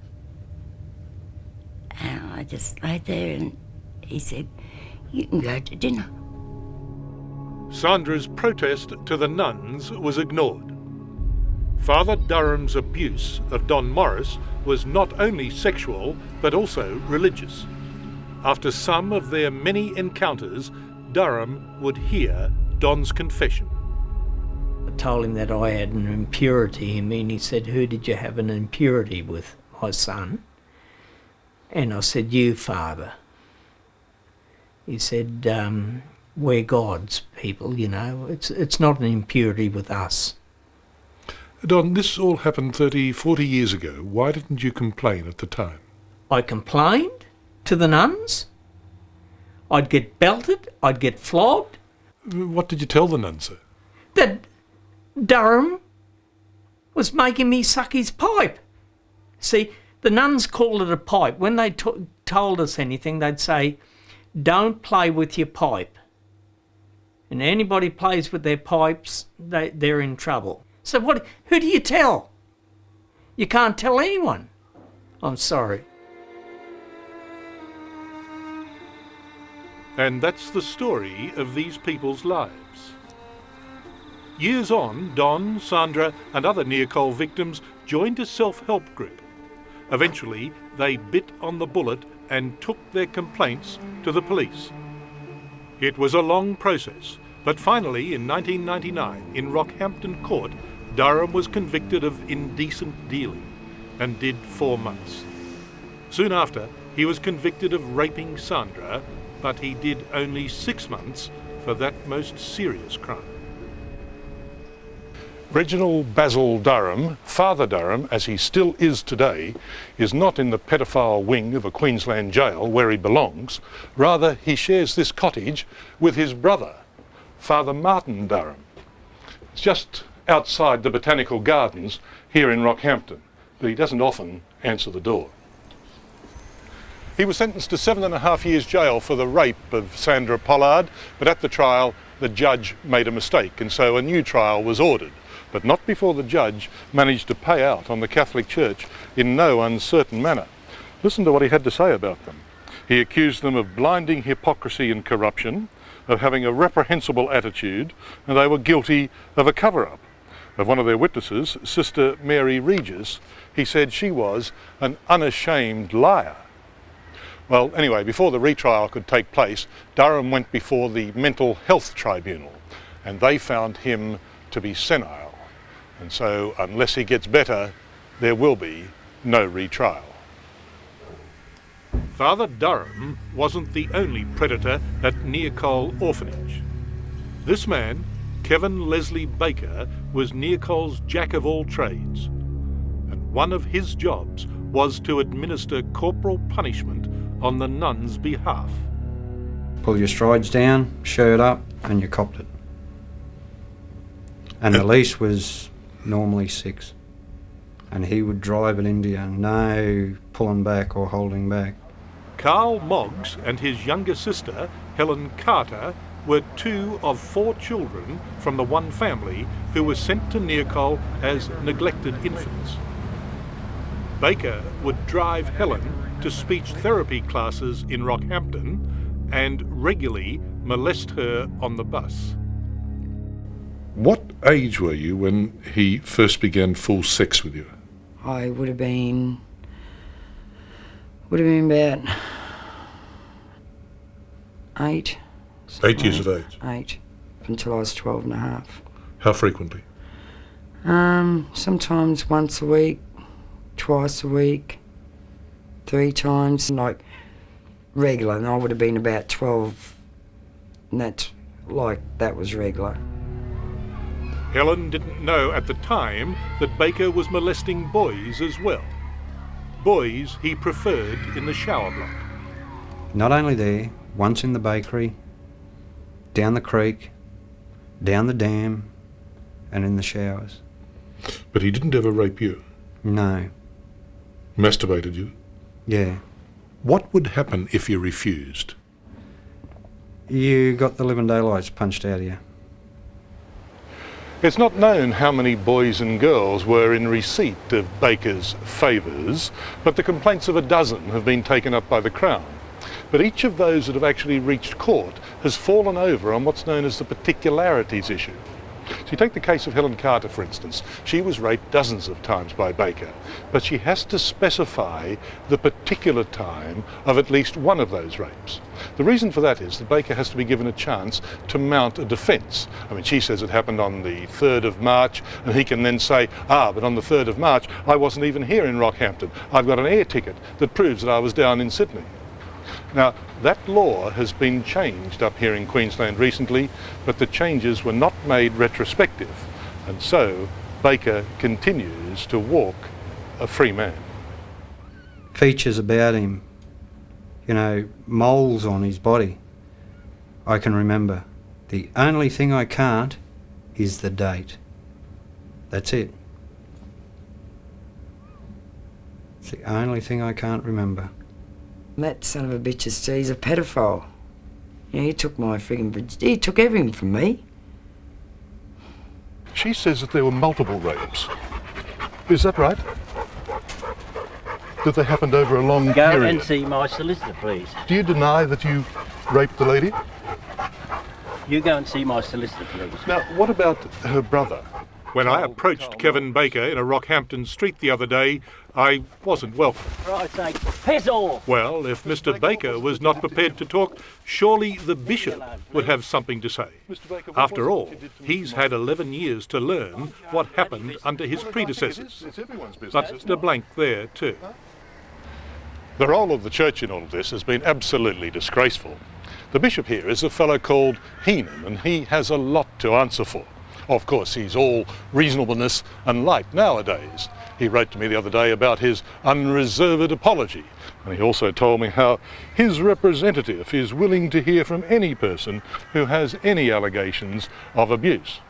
But where was this man 5 years ago when the likes of Sandra Pollard were crying out, "I was raped by one of your priests"? Then he said that these were scurrilous allegations. They were slanderous. They were an insult to the church. True, 18 months later, he did climb down a bit and there was a mea culpa of sorts.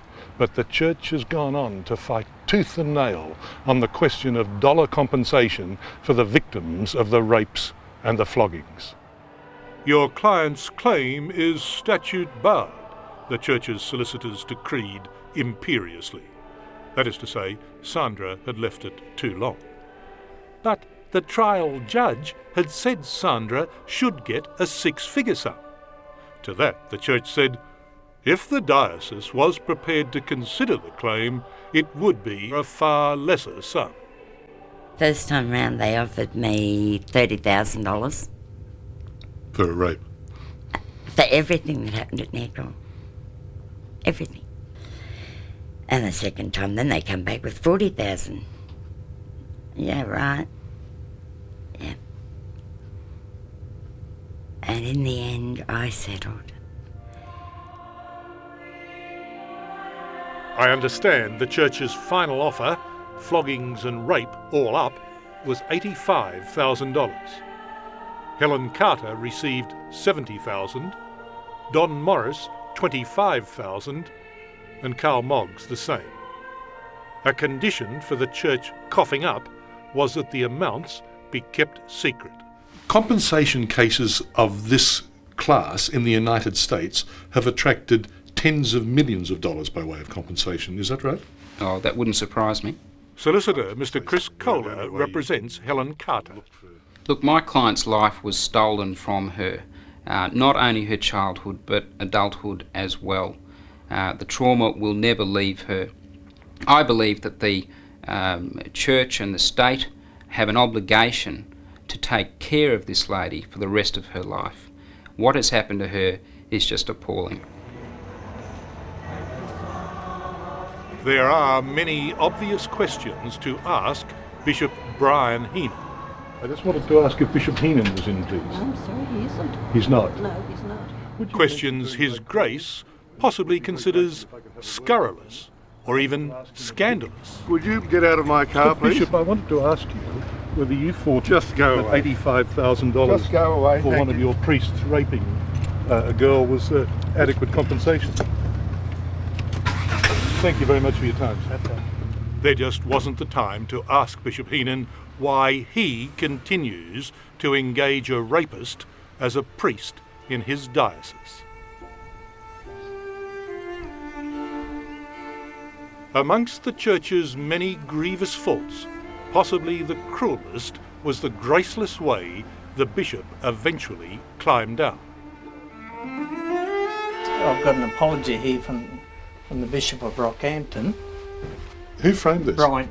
I got it framed because I was so proud to get an apology, you know. I got an apology from Brian Heenan. I offer you a sincere apology, but he seems a bit like John Howard. He can't bring himself to say the word sorry anyway. Yes, there's no sorry. Yeah.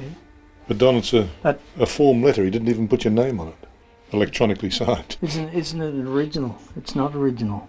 No. Oh, I thought it was original. That's why I was so pleased to get one.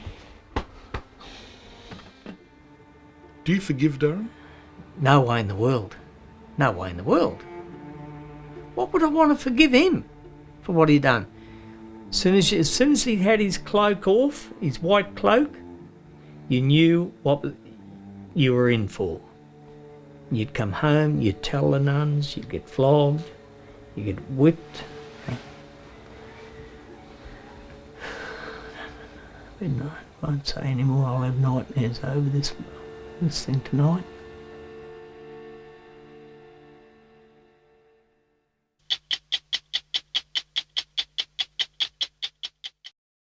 "60 Minutes advises the following segment contains adult themes. Parental guidance is recommended." We thought it was a haven, a model school where disadvantaged young boys and Catholic brothers all lived together as one big happy family.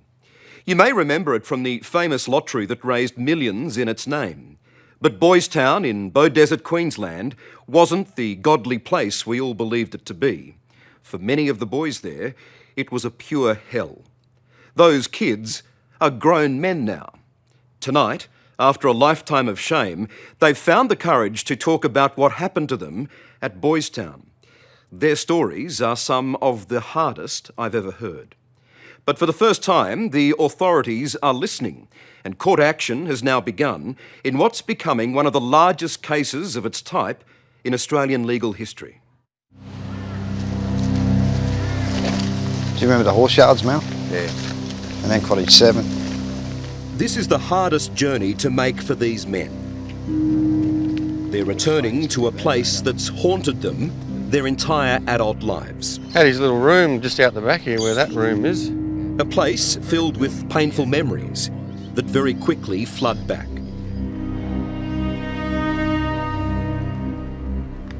Well, why ask you, man? Why did we have to go through what we did? This is Boys Town, or what's left of it. Just an hour out of Brisbane, it was both home and school for the boys who had nowhere else to go. They were the vulnerable ones who'd been abandoned, orphaned, or just got into a bit too much trouble. Here, though, they were promised a caring family environment and a future. But this place hid terrible secrets.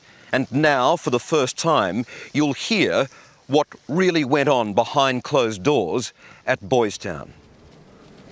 I don't know how to do this. It's the hardest of stories to tell. Yeah, I'm sorry, guys. It's okay. Just some of the stories that I've already heard is just sick. It does, it makes you sick in the stomach. It's not easy.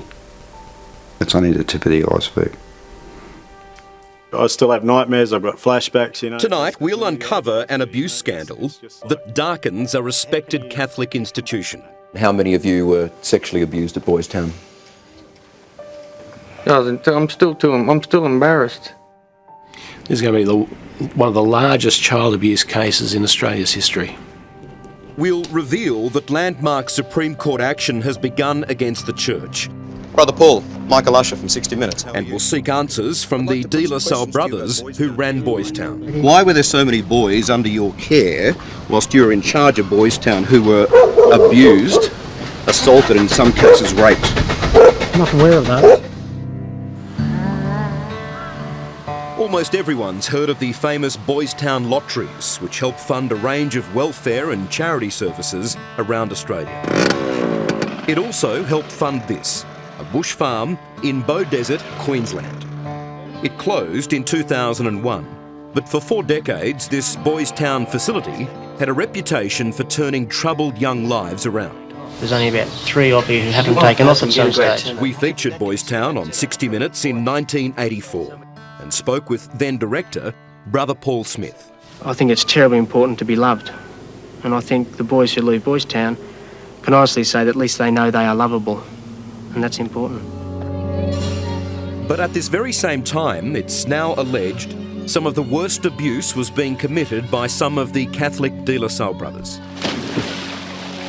Did you talk amongst each other? Did the boys talk about what was going on? Not really, no. You were ashamed. Mal Burrows was 12 years old when he was placed at Boys Town in 1981, after his mother was murdered by his father. This is your file from Boys Town. Yeah. The 15th of March 1983. It's a Boys Town hospital referral. You were sent to hospital on this occasion? Yeah. And it mentions stomach pains. What happened there? I was raped. But it just came out of stomach pains, you know. The only thing they gave you was Mylanta. You know, I've been raped. And you couldn't tell them that? No. Not the nurses, not the doctors? Why not? Because so many other boys have been sent there too, and nothing had ever been done. Who was going to listen to us? How can you talk about it? Who's going to listen to you?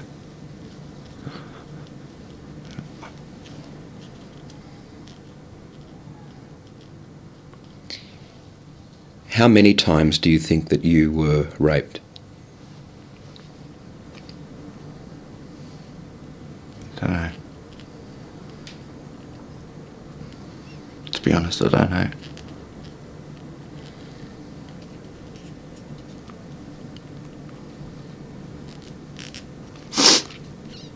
Too many to count? Too many to remember. Yeah.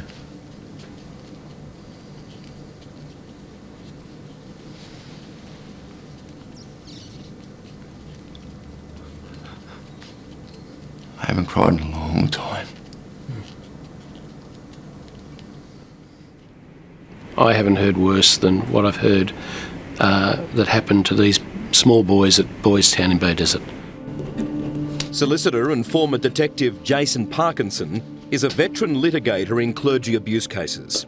He is now representing 35 former Boys Town students and has begun legal action in Queensland Supreme Court. I haven't heard the degree of physical abuse together with some of the most outrageous sexual abuse I've heard in the one institution before. We're talking about the worst sort of abuse, there's no doubt about that. Things happen to some of these 12-year-old boys that wouldn't have happened to prisoners of war. I copped a strap in the mouth, just as a backhander from him. Split my lip, had stitches. The brothers beat us senseless. I've still got a broken nose. Are you okay? After years of silence, these men are now going public. And the silence ends now with this, and we need everybody to know what happened. All want justice. Some want the brothers brought before the courts, and dozens have joined the civil claim that names 9 De La Salle brothers, including Cormac and Finbar, plus 7 others that we can't name for legal reasons.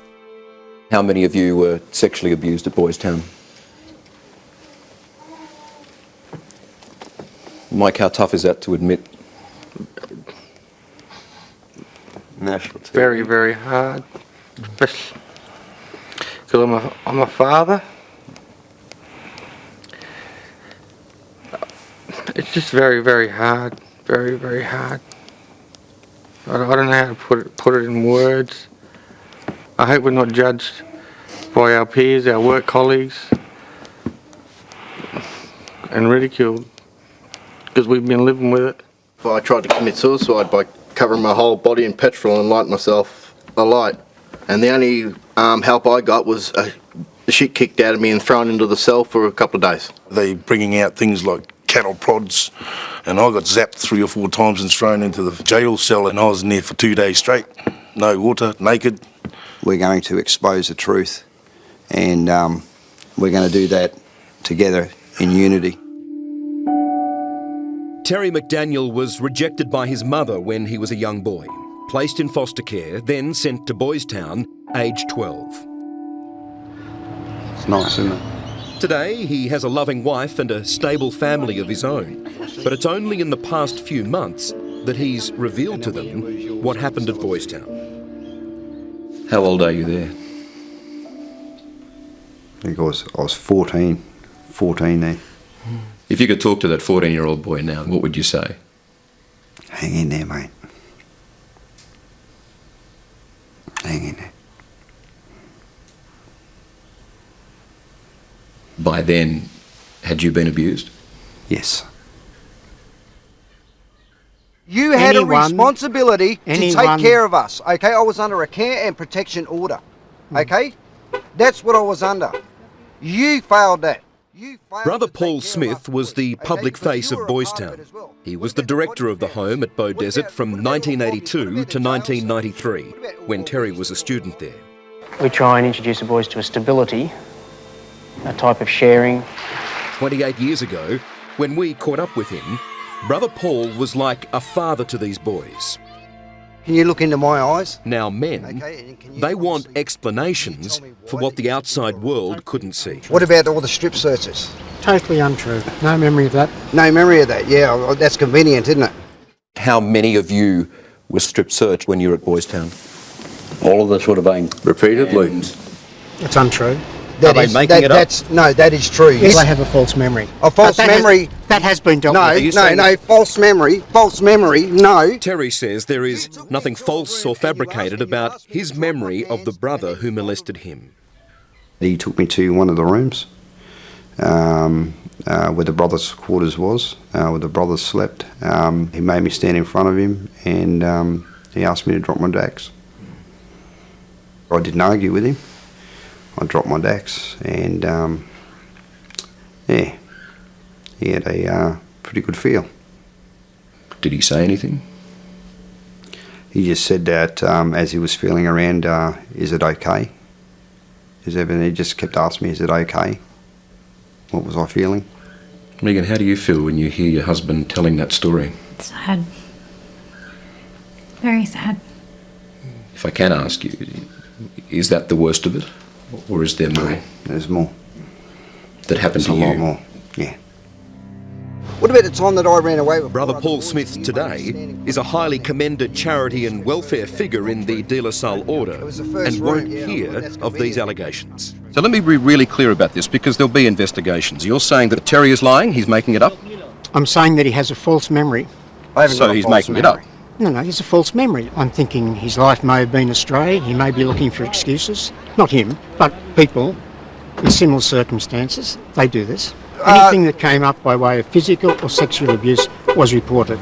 Any sexual abuse that came up was reported to the police. That's true, and at least 2 brothers from Boys Town were convicted of child sex offences. But it's the dozens of new allegations which went unreported that are the subject of these new claims. What, you're saying that you can't remember now? Can you put him back on a leash or something? I've been right. The current head of the Australian De La Salle Order is Brother Ambrose Payne. We played him just some of these men's stories. How can you talk about it? Who's going to listen to you? It's not easy to watch. Not at all. When you hear his story, how do you feel about what he's recounting?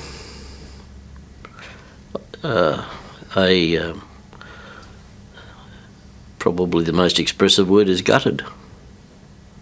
The matter is a very serious matter, and that there's no way in the world that we will dodge it. Why were boys strip searched at Boys Town? I have no knowledge of whether boys were strip searched at Boys Town. Every single one of them says they were strip searched, and strip searched regularly. That's appalling. This wasn't a prison. That's true. It was a care facility for young boys. It was a care facility, yes, and, what else can I say except agree with you? Does that action, that behaviour at Boys Town, surprise you in any way? It surprises me and appalls me, and I'm absolutely devastated, really. But none of this should be a surprise, because we've now learned that Boys Town was the subject of a 3-year secret police investigation known as Operation Sari, which commenced in 1999. It resulted in 2 staff being charged with 48 serious sexual offences. But the case collapsed when former students withdrew complaints. Exactly why remains a mystery. Why has it taken so long for them to tell their story? Child abuse is almost the perfect crime. They reach an age in their 40s, late 40s, early 50s, when from that time they can look back on their life and say, well, there's nothing else that's occurred, and I'm now going to tell my story. And they are beginning what will be a testing legal challenge. The word of broken men against the might of the Catholic Church. It should never have happened. Because I never wanted any child to ever go through what I went through. Never. Never. No matter how painful and confronting, they have already taken the hardest step, and that's breaking their silence. I would like to see them, if there was enough evidence, with enough boys to come forward, to have charges laid and actually stand in front of a magistrate and let a magistrate decide their fate. And what would that help you with, do you think? For the first time, I was able to tell my story, and someone believed me. And we can now report that as a result of this story and the number of men coming forward, Queensland Police have now launched Operation Kilo Lariat, a fresh investigation into the Boys Town home at Bow Desert.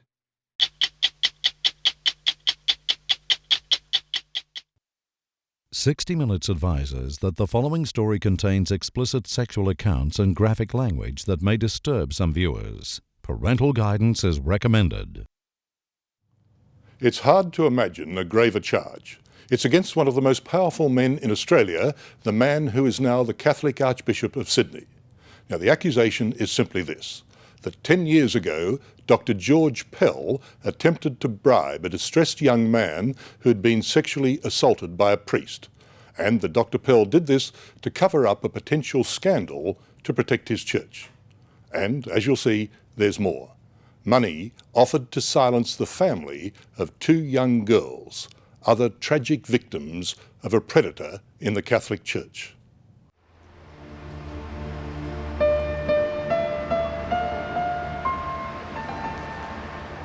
David Ridsdale grew up in Ballarat in country Victoria.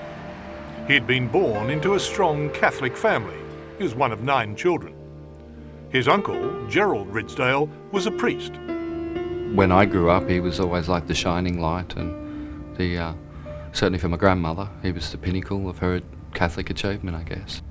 He started to hang around more when I reached around the age of 11. He started to turn up, and my mum was pregnant with my youngest sister, and he started to offer to assist by looking after me for weekends or taking me away. Father Gerald was hanging around because he was a pedophile.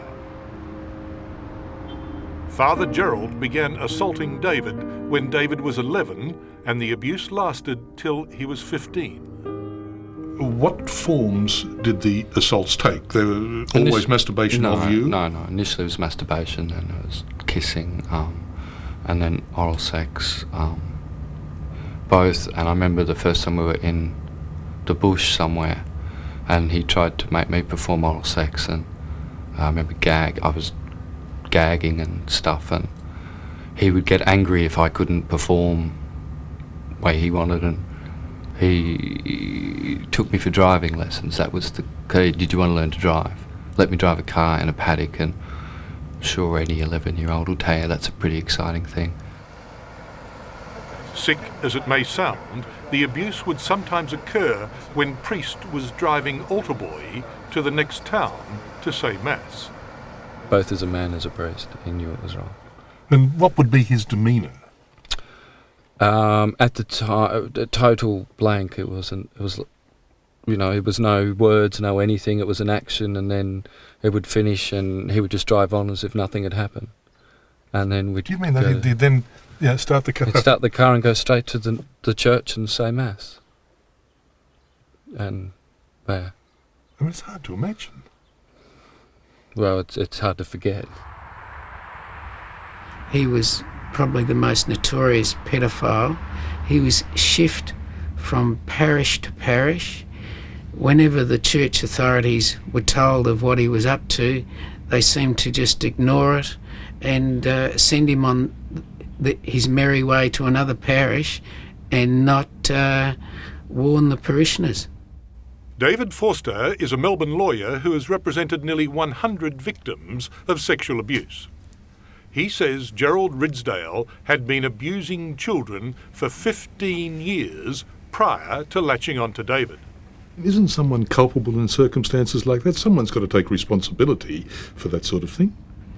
Well, you'd hope that someone would take responsibility, but the fact is there is a complete lack of accountability for this the disastrous way the church has treated victims of sexual abuse. Another young priest who figured in David's childhood was George Pell. Pell is now Archbishop in Sydney. This is where you'd see Pell quite a bit? Often, yeah, he would swim laps here, and he was a big man, and kids would come and he was the man mountain, you'd jump on and he'd throw you off. And he would have known my parents since before I was born. So it was a family relationship? Yeah, I mean, he didn't come round to the family or anything, but you'd see him at functions. I mean, I'd see him in the pool. I saw him quite a lot. And I've called him George from when I was a kid. I've never called him father. I never have. It's never... Father George? But no, never. No, he's George to me. Always was. And he knew you, David? How you going yeah, he today? knew I was, yeah, definitely. And would greet me by name. And Pell also knew well Uncle Gerald, David's abuser. They'd been to school together, seminary together, and as young priests, they'd shared a house. In the early 90s, David summoned the courage to tell the now Bishop George Pell what Father Ridsdale had done to him. he was one of the few individuals that I trusted as a young man, that I could think back on all the people I knew in the Catholic Church, and he was one of the few individuals that I thought I had a good rapport with and a trust relationship and a friendship. I knew he was the bishop in the area because through my work, and suddenly realised that he was in a position of power within the church, and I honestly thought I would find a way to deal with my own emotional problems without having to tell the world what had happened. And my big fear, the reason I hadn't gone earlier, was actually my grandparents, especially my grandmother, who, you know, I loved to bits, and I was terrified that if she found out it would kill her. This is your grandmother, who is the mother of Gerald, yeah. Father Gerald Ridsdale? Yeah. Okay. I was terrified, and so eventually I chose a course of action. Okay. Now, you called Bishop Pell out of the blue. Yeah. Tell me why, please. I was getting so confused and so psychologically agitated and depressed and angry. I had to deal with this issue. I believed at the time that he was the best way for me to go, look, what help do you have? I think my terms were, what internal processes do the church have to help with situations like this, because I'm beside myself and I'm terrified.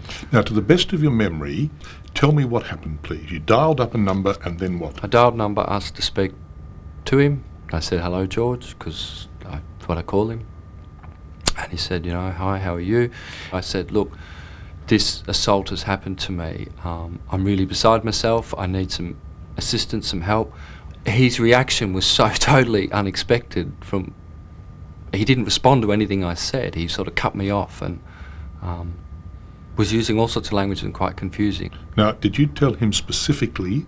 I told him specifically I'd been assaulted by my uncle, Gerald Ridsdale. Very specifically. Okay. And what did he say? He took control of the conversation, and I could sense anger. At that point, I can categorically say I don't remember everything he said because it was overwhelming. It was very confusing, and I started to get a sense he was insinuating things, and I felt like I'd done something wrong. That you'd done something wrong? Yeah, that I was at fault, and that I was causing him grief. And then all of a sudden, I just stopped and went, George, I'm totally lost. Can you please tell me what you were trying to say here? And his response to that was, I want to know what it will take to keep you quiet. Now, are there any doubts in your mind that those were the specific words that he used? I want to know what it will take to keep you quiet. None at all. Not those last two phrases, no. Because it triggered... 10 years after the event, how can you be so sure? Because of what it triggered in me. It changed everything. All of a sudden the priorities got into place. My fear of my grandma had to be put aside. Despite the fact that this day I still believe that by becoming open with it, it actually did kill her. She became very ill not long after it came out and was soon bedridden and died. Do you realise the gravity of what you're saying? I mean, 10 years after the event, you're saying that the man that's now the Archbishop of Sydney, effectively the head of the Catholic Church in Australia, 10 years ago was offering to shut you up about child sexual abuse. Yeah. You can't make a much more grave charge than that, I'm afraid. Yeah, well, you know, that is definitely what happened. You know, that was because that one phone conversation is the reason that I then went to the police and so on, and everything that happened afterwards. So to continue with the phone conversation, you then put the direct question, what are you trying to say, or words to that effect? Yeah. And what was the response? It was very definite. I want to know what it will take to keep you quiet. And you then said what? You probably have to beep it, but I said, fuck you and fuck everything you stand for. And I hung up. and any minuscule faith I might have had in the church and its people was exploded. David says he then rang his elder sister, Bernie. David rang me one, I think it was afternoon, and was very distraught when he rang and said that he had made a phone call to George Pell and asked him for his advice relating to sexual abuse by my uncle that David had suffered as a child, and that the outcome of the conversation was that George had asked him what it would take for it to go away, to make it go away. How long after the conversation between David and Pell did David call you? The same day. David told me he also reported the conversation to a second sister, Trish. David told me that after he had told George about the abuse, George asked him what it would take to keep him silent. In fact, David's words to me were, "The bastard tried to offer me a bribe." That same day, David says he rang the police. I told them I wanted to press charges against my uncle. Did you tell them about the conversation with Pell? I can't really remember. I was actually in tears talking to them, and it was when I mentioned my uncle's name that everything changed all of a sudden. Unbeknownst to David, at that same time, Victorian police were already investigating Father Gerald Ridsdale. The day after David made his statement, Ridsdale was charged over the sexual assault of David and a number of other boys. When he appeared in court in May 1993, George Pell was by his side. Ridsdale eventually did 3 months. Tell me the time frame. At that stage, had your conversation with Pell taken place? Oh, yeah, months before. So at the time he's walking into the court, he was fully aware of what I'd said to him. He was fully aware of what the man alongside him had done to you, or anyway, your account. What I'd told him, yeah, absolutely. Fully aware. Not that long after these events, Father Ridsdale faced even more serious charges and was eventually sentenced to a minimum of 15 years. Stephen Woods was another victim of Ridsdale and 2 Christian brother teachers. Well, I was first abused by Brother Best. He was the principal of St. Olympia's Primary School. And then the next year I went to St. Pat's College, and where I was abused by Brother Dowland. I went to the cathedral one day, to the presbytery, and looking for a priest to talk to after 2 years of being molested. And the priest who answered the door said, "Oh yes, there's a Father Ridsdale here." So I knew him from long connections ago, and lo and behold, within a short while I was being raped by him. When you say short while, what do you mean? Well, within the hour. Within the hour? Yes. Now, the other 2 Christian brothers who molested you, what is their connection to Pell, as you understand it?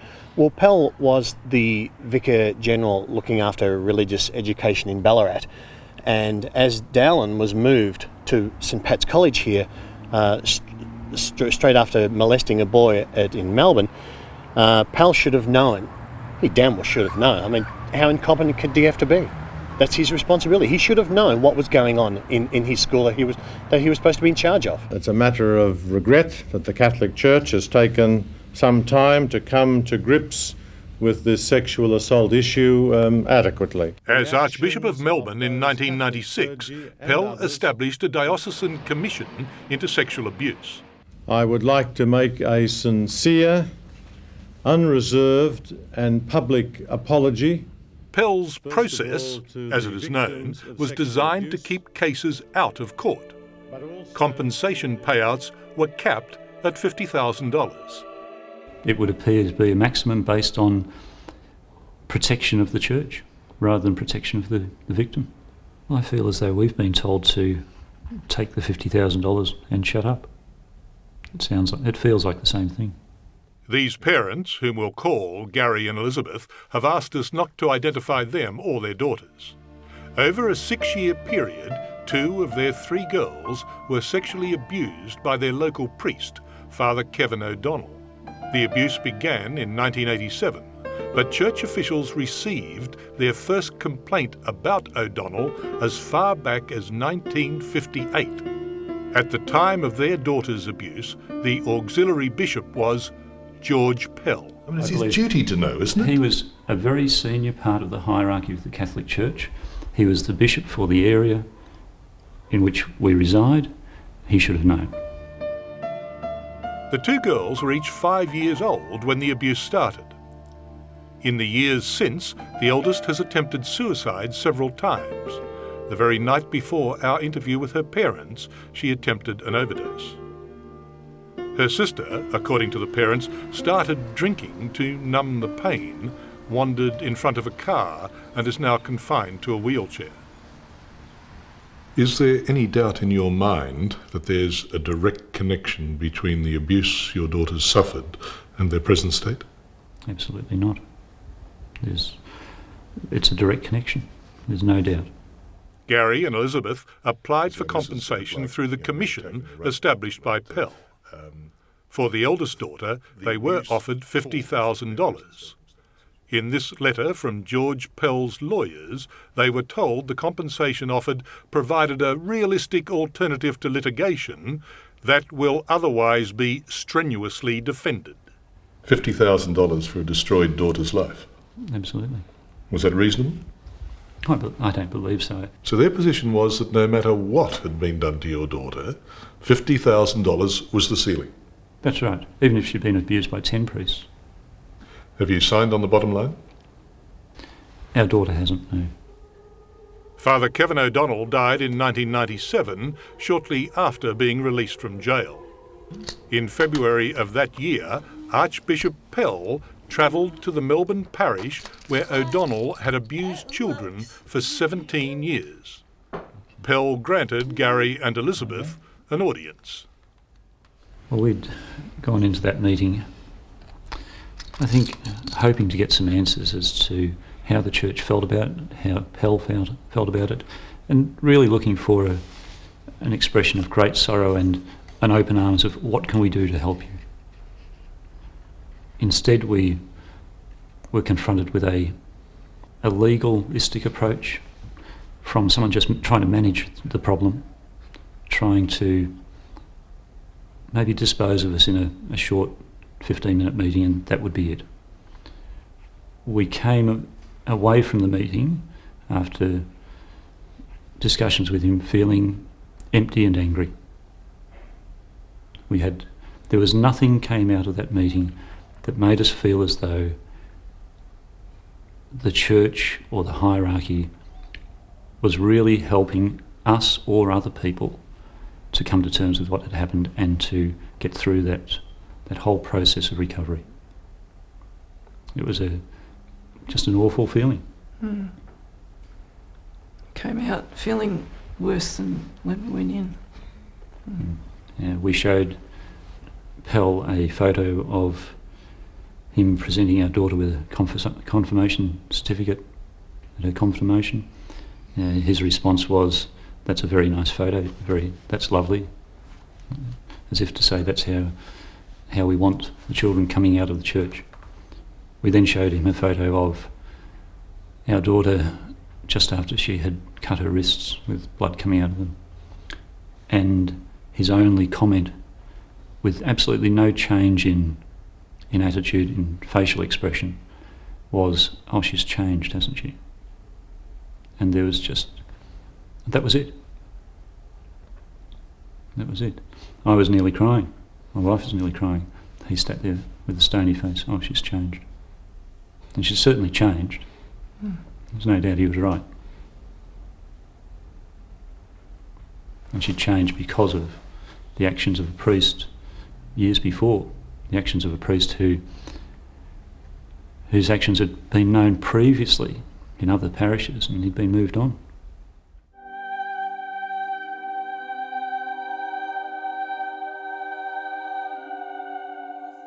People are too afraid. They don't have the courage, and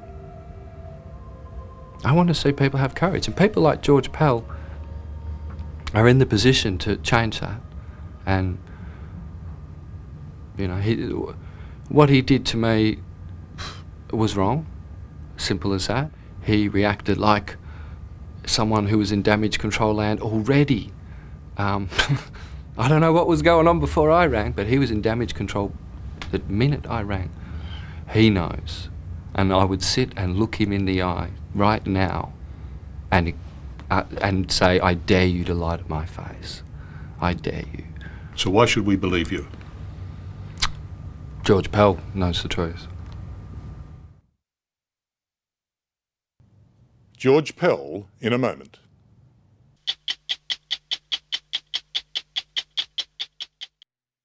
Get ready to meet some real teenaged hellraisers. Bryn, Savannah and Tess are exorcists, all American schoolgirls who slay demons in their spare time. Armed with just a Bible, holy water and a handbag-sized cross, they fearlessly take on the forces of darkness wherever they may lurk. And nowadays, that seems to be everywhere. The Catholic Church is being asked to perform more exorcisms than ever before, while the girls can scarcely keep up with demand. And I'll give them this much. They do put on one devil of a show. Just down the road from Hollywood, California, I'm witnessing scenes that are, well, quite incredible.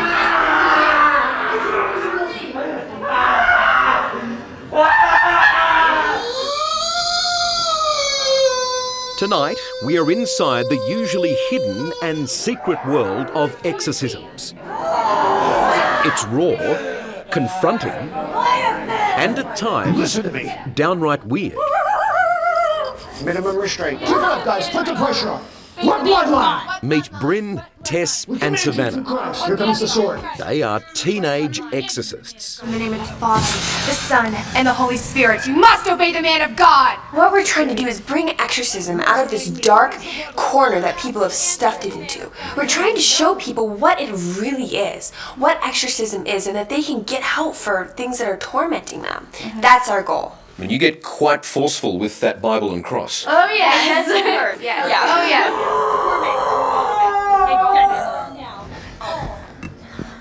They look more like X Factor contestants than exorcists.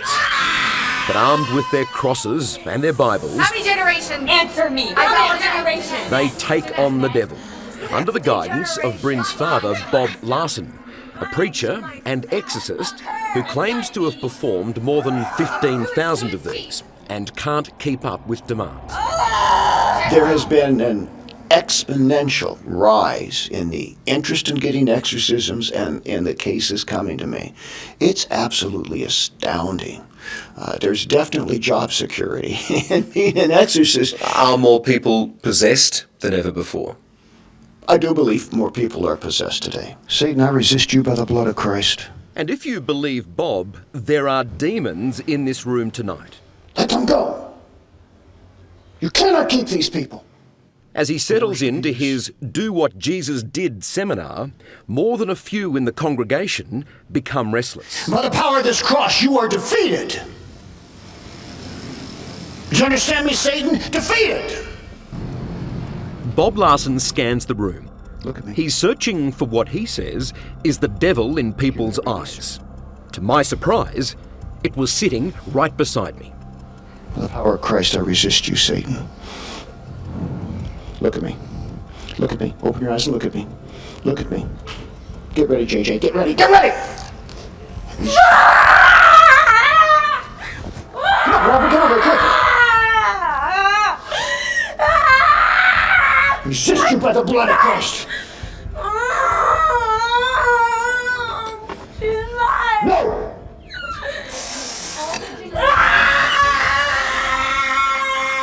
I take the sword of the Spirit and I'm going to pierce you with it. You got that? I'm going to pierce you with it.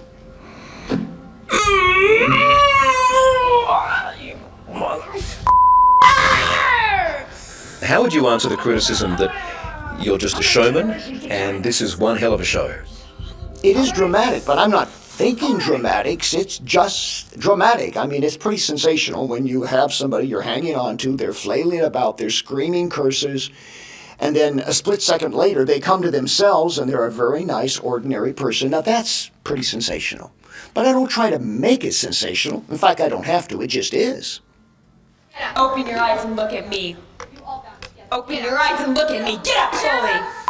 One you wanted to. Guard your Yeah, mouth. that's not an answer. You hold your tongue and you give me the answer I command you to give. I guess. Come on, keep it up, kid. Put the pressure on. Over some time, Bob and his apprentices extract Cynthia's demons, What bloodline? which turn out to be awful truths.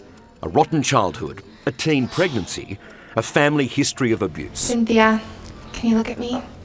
Where there were once the spirits of death and Jezebel, they've gone to the pit, and now you are filled with the Holy Spirit and the peace of God.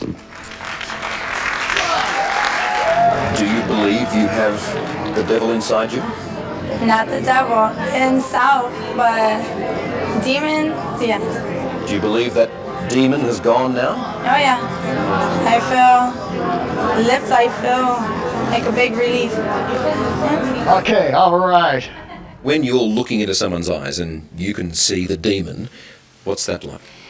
It's incredible. There's nothing like staring down a demon, because that's when it really becomes real. They may be the Charlie's Angels of exorcists, Please, make up. Cover the but Bryn, Tess and Savannah are just as comfortable talking makeup and music as they are the manifest evil of the devil. We break every stereotype there is for an exorcist. For young, teenage girls. It doesn't get more radical than that. When you let potential dates know that you're an exorcist, what's the reaction? Really? Yeah. Surprise would be the best way to put it.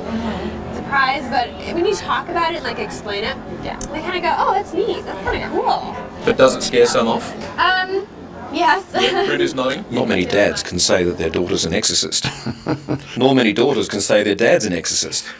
I actually don't know that there's anybody else on the planet who can say what I say and what my daughter says, but I wish there were a million more. I mean, I'm not happy that I'm the only one. I wish there were more. In fact, that's my whole point. So you'd like to franchise exorcism? Franchise, of course, is a harsh commercial term. Do I want to duplicate it? Absolutely. If you have demons, who you gonna call? Where Bob Larson is the extrovert exorcist, Blessed are you, Lord God of all creation. Catholic priest Father Gary Thomas fights evil quietly, discreetly. His services at this Northern California diocese are deeply traditional. Through him and with him and in him. And he is one of the church's few officially sanctioned exorcists. In the hope of the resurrection. My role as an exorcist is not to simply say, oh yes, you have a demonic attachment. My role is to get to the root cause of their affliction. Father Thomas has been an exorcist for 6 years, was taught by the Vatican, even had his training turned into a film, The Rite. Remember the fat little bitch. Killed herself. She says to say hello.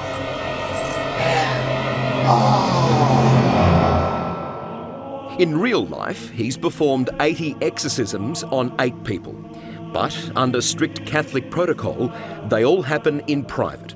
Stark contrast to Bob Larson's very public purging. Do you think that he's a genuine exorcist performing real exorcisms? When people of other denominations are performing exorcisms, they're more likely to be really experiences or rituals of deliverance. They're very dangerous. They can do more harm than good. So you really have to know what you're doing. Because some of these people could be suffering genuine mental health problems. The vast majority of people who see me have mental health problems. So if somebody walked through the door now and said, I have demons, right. I have something badly wrong with me, I need an exorcism, there's no way you'd exorcise them on the spot? No, I would not. I hate the devil. He messed me all up. He destroyed me. He turned me into a piece of I hate him. In Marie Moore's tormented mind, she was convinced that she was possessed. What she needed was a psychiatrist, not an exorcist. In 2009, Marie walked into a Florida shooting range and shot her 20-year-old son Mitchell before killing herself. She left behind recordings saying the devil made her do it. It's when I look back at how shitty I was thinking and all the negative and how the devil got to me. He destroyed me. He made me destroy all of us. She's obviously very severely mentally ill. Now, I think the demons took advantage of that and planted these horrible thoughts in her mind. But I want to make clear, the demons didn't pull the trigger. She did. Demon possession is never an excuse for moral accountability. You're bound, Jezebel. The angels are there. Bob insists that everyone attending his seminars must provide their mental health history, information he and his teen exorcists apparently analyse. They're coming. Do you hear them coming? Hear that? They're coming. Eat the flesh Of Jezebel. Part of our job and part of our education at this point is learning where that fine line is. What is the difference between someone who suffers from schizophrenia or, bipolar disorder? It's very different though. When you know what to look for, you can tell when it's a demon. These exorcists are really practicing medicine without a license. They are perhaps keeping people from getting real help when they really need serious help. So when you were preaching, did you... Dan Barker is an atheist, but he wasn't always. For 19 years, he was a preacher. He, himself, performed deliverance. Looking back on that time now, what do you think of that and what you were doing? Well, I'm embarrassed. It's silly to think that we could treat mental problems with demonology. There's got to be murder, there's got to be blood. You wouldn't be that powerful unless there were blood. Blood. We showed Dan some of the footage from Bob Larson's seminar. It would be comical if it weren't dangerous. I mean, this woman looks like she's a somewhat mentally healthy woman who's just play acting and going along with it. We're watching a drama that was not just acted out by the main actors, those phony practitioners of medicine who think they understand mental health, but also participating in that drama were the people in the audience. And people got what they came to see, and they were not disappointed. Yes! I'm deaf! Is this exorcism, or is it evangelical therapy? That is very good, and I don't think anybody has ever put it quite that way before. It's not clinical therapy. I'm not a licensed clinician, and I'm not trying to practice as such. But often a good therapist is, in addition to their education and professional standing, a good, kind friend and listener who hears of the pain of people. And that's what I try to do. Go down. Go down. Jeanette. Okay. Is she possessed right now? Yeah. Well, right now this is her talking, but you can tell when the spirit starts to take over. Jeanette is in the throes of her exorcism, to the point of becoming physically ill. Come out of her leg. Come out of her leg. I don't understand the psychology of what's happening here, but Jeanette is certainly deeply affected. When I was throwing up, I felt like things came off me, Like I felt like more like free, like a free person. Sounds creepy. But it's real. You believe that? Yes. It's real. You have the authority to face demons, and you have the command to cast them out. Bob and his girls may be unconventional and their work potentially damaging, but they're thoroughly convinced that they're helping win God's war with the devil. There's no doubt in my mind that it's a spiritual battle and it's the power of God working through us. Do you, yes or no?